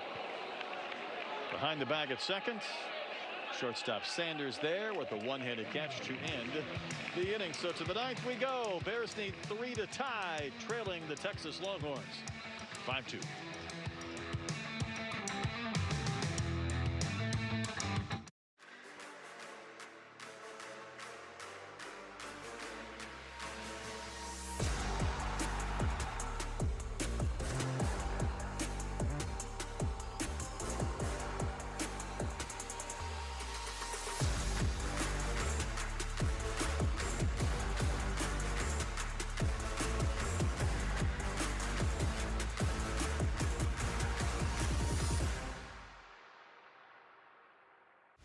This season, we're all fire. Higher aspirations, bigger dreams. And Space City Home Network is bringing you the most live coverage, plus pre- and post-game analysis. They left everything on the court. And exclusive content you can't get anywhere else. From behind the scenes to every moment that matters, we are here. We fought, came out with a win. Are you ready, H-Town? Because it's all fire on Space City Home Network. The excitement, the emotion, the passion, epic highlights, inspirational stories, unrivaled coverage. This is H-Town High School Sports with Todd Freed. See it all right here on Space City Home Network.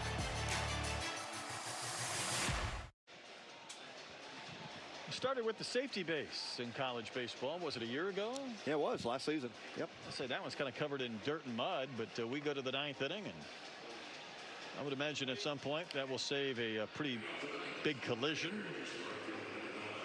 Yeah, that's the design, right? You trying to keep players from getting hurt, taken out of the game. I saw a Baylor first baseman a couple of seasons ago. Pendergrass get taken out, lost the rest of the season. Yeah, Will. Broken wrist, yeah. Yeah, local kid. That's right. Top of the lineup. Janusek ready to face Burns, who came on and inherited a runner at third base and got a pop up and a ground out.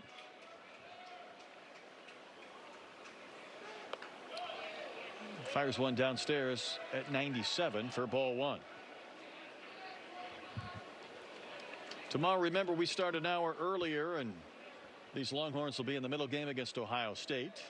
Baylor will get a little bit of rest. They'll play the night game against UTSA.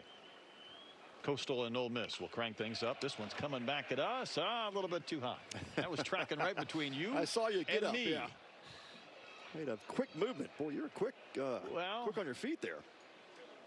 You got this ribbon board in front of us, and either you play the ball or it plays you. Yep. So only had one ball in all these years of broadcasting come into the booth. And these tall screens behind home plate, they gobble up a lot of them, don't they? They do. They serve a good purpose. Yeah. Keep the broadcast team safe. Back in the days when I would sit next to Milo, that was my job to keep him safe, because the reaction time wasn't always tip top. I can see that. And there was a screaming line drive. You better be ready to make a play. 1-2 the count. And Janusek will take one a little bit out. Is that a right on right changeup? Looked like a slider, cut fastball. Okay. Definitely moved away from Janusek. Thought so too. They put up the wrong indicator up there in the big board.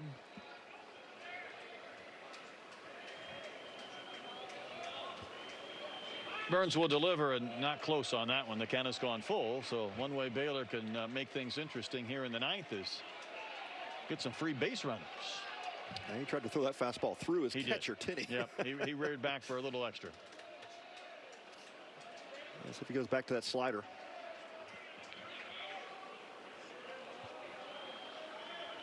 Long pause before the payoff pitch. That's a big time pop-up. 4 infielders converge, and the one who calls it is the one who catches it. And that is Rodriguez for out number 1. He told his third baseman, Becerra, get out of the way. I got this one. It's rare when all 4 come to the same location. Meeting at the mound. There's a quorum on the infield. Reebok is 0 for 2. He's walked a couple of times. Texas trying to go to 10-0 on the season.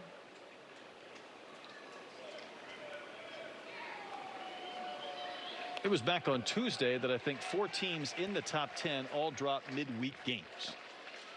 LSU lost. Arkansas lost. You started to see these teams get knocked down a peg midweek.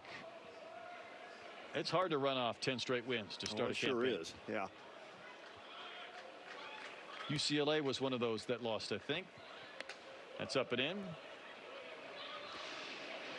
Well, Baylor has seen an arm like this before. Dax Whitney just about a week ago. Oregon State starter. We talked about the 17 strikeouts. Doesn't mean that once you've seen it, you have a better chance of hitting it. Understood. It just means you've seen it. Makes sense. What did Mitch Thompson say in 30+ years? That was the best pitching performance he had seen. That's it. He said that guy could pitch in the big leagues tomorrow.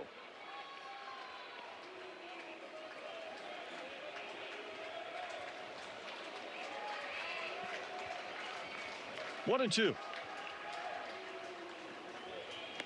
Wave and a miss. First K for Burns and the Baylor Bears down to their final out in the 9th inning. He just rode that fastball above his hands, and you said earlier, Brett, that's a pitch you're not going to catch up to. He's got to stay disciplined, but man, when it comes off his hand, it looks awfully good in the middle of the zone and just continues with that ride. It's a really good fastball up, has some great carry. And it's one of those high spin rate fastballs. You think you're on it. It just and you are not. Gets above your bat. Yep. Is there a gentleman with a football helmet right behind home plate sitting there in the first row? The things that catch your attention. Here's Armstrong. He takes strike one. Sure does. That's a football helmet. Yeah. No, that's a football helmet. Ready to go in case you need to make a tackle. He's there we go. Yeah, wrong stadium. Tony Eusebio and Arch Manning. The Manning helmet on.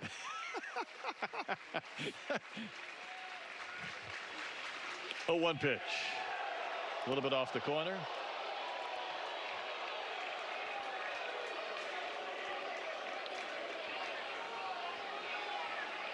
So Burns is faced for, retired for since he was summoned from the Longhorns bullpen.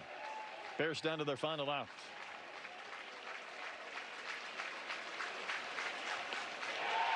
Now down to their final strike.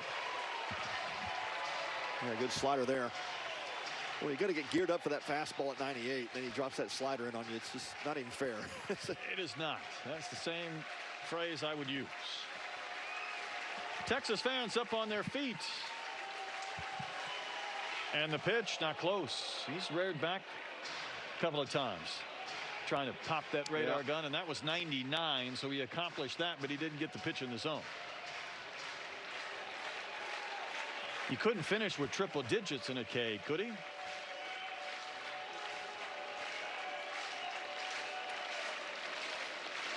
Big strong right-hander ready in the 2-2 pitch.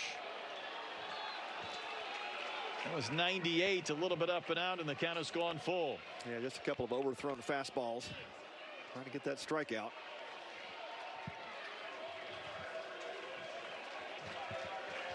And the pitch here should be a slider, but I think he's going to throw another fastball. You might be right. Burns ready with a payoff.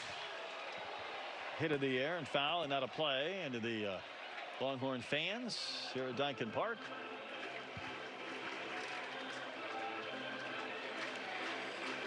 Well, power on power here, I would say. Yeah. Tice Armstrong trying to keep this game alive for the Bears, at least give another shot.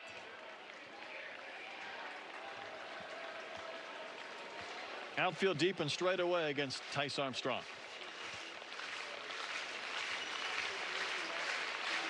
Another 3-2 pitch from Burns. That's a base runner.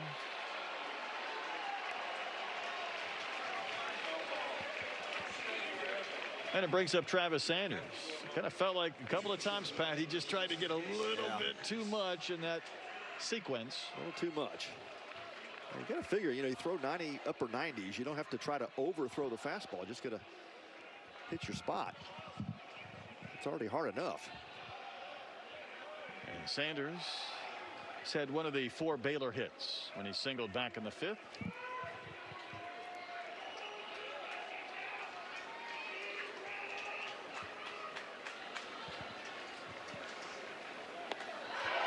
Burns comes right back and pumps one in there for a swinging strike one. Yeah, Sanders was sitting on that fastball too and just could not catch up to it.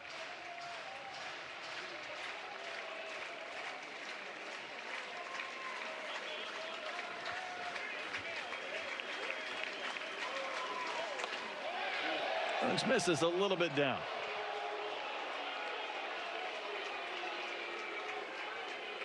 Fans want that verdict, at least those wearing the burnt orange tonight. Anxious for that 10th win, and going to make Jim Schlossnagle very happy if they can finish it.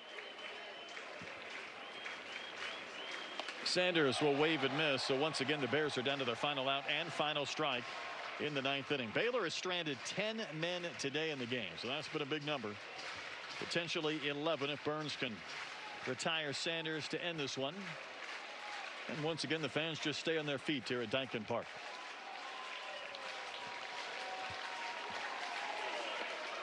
A little bit high again. See if Burns can finish off Sanders or whether Sanders can reach to send up Braden Buchanan, who's waiting on deck.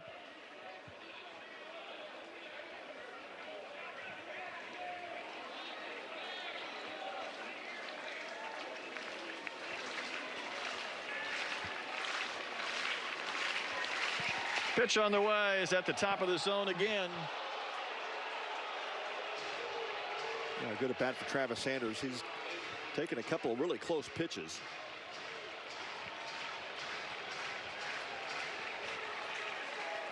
Armstrong set to run on this payoff pitch with 2 outs in the 9th inning. Wave and a miss. Texas gets the win, and that's 1,000 Division I victories for Jim Schlossnagle, the 7th active coach to reach that big round number. Yeah, big congratulations to head coach Jim Schlossnagle at Texas. There'll be some celebration for him and his family. That's a lot of years of dedication and coaching, and a hug at the home plate with Mitch Thompson. Big congratulations from him and the Bear coaching staff. And what a job by this Texas bullpen. They shut Baylor down in the last 5 innings of the game, and they were trying to narrow into that lead, but could not do it against a strong bullpen from the Horns. Well, tomorrow night, again, we will see this Baylor team, but Texas will play the middle game against Ohio State. Coastal and Ole Miss will start at 10 a.m. and that'll do it for a busy day. The Bruce Bolt College Classic here from Dyken Park for Pat Combs and our entire crew. I'm Brett Dolan, thanking you for tuning in. Once again, our final score of the nightcap: the Texas Longhorns defeat the Baylor Bears 5-2. So long and good night from downtown Houston and the Bruce Bolt College Classic.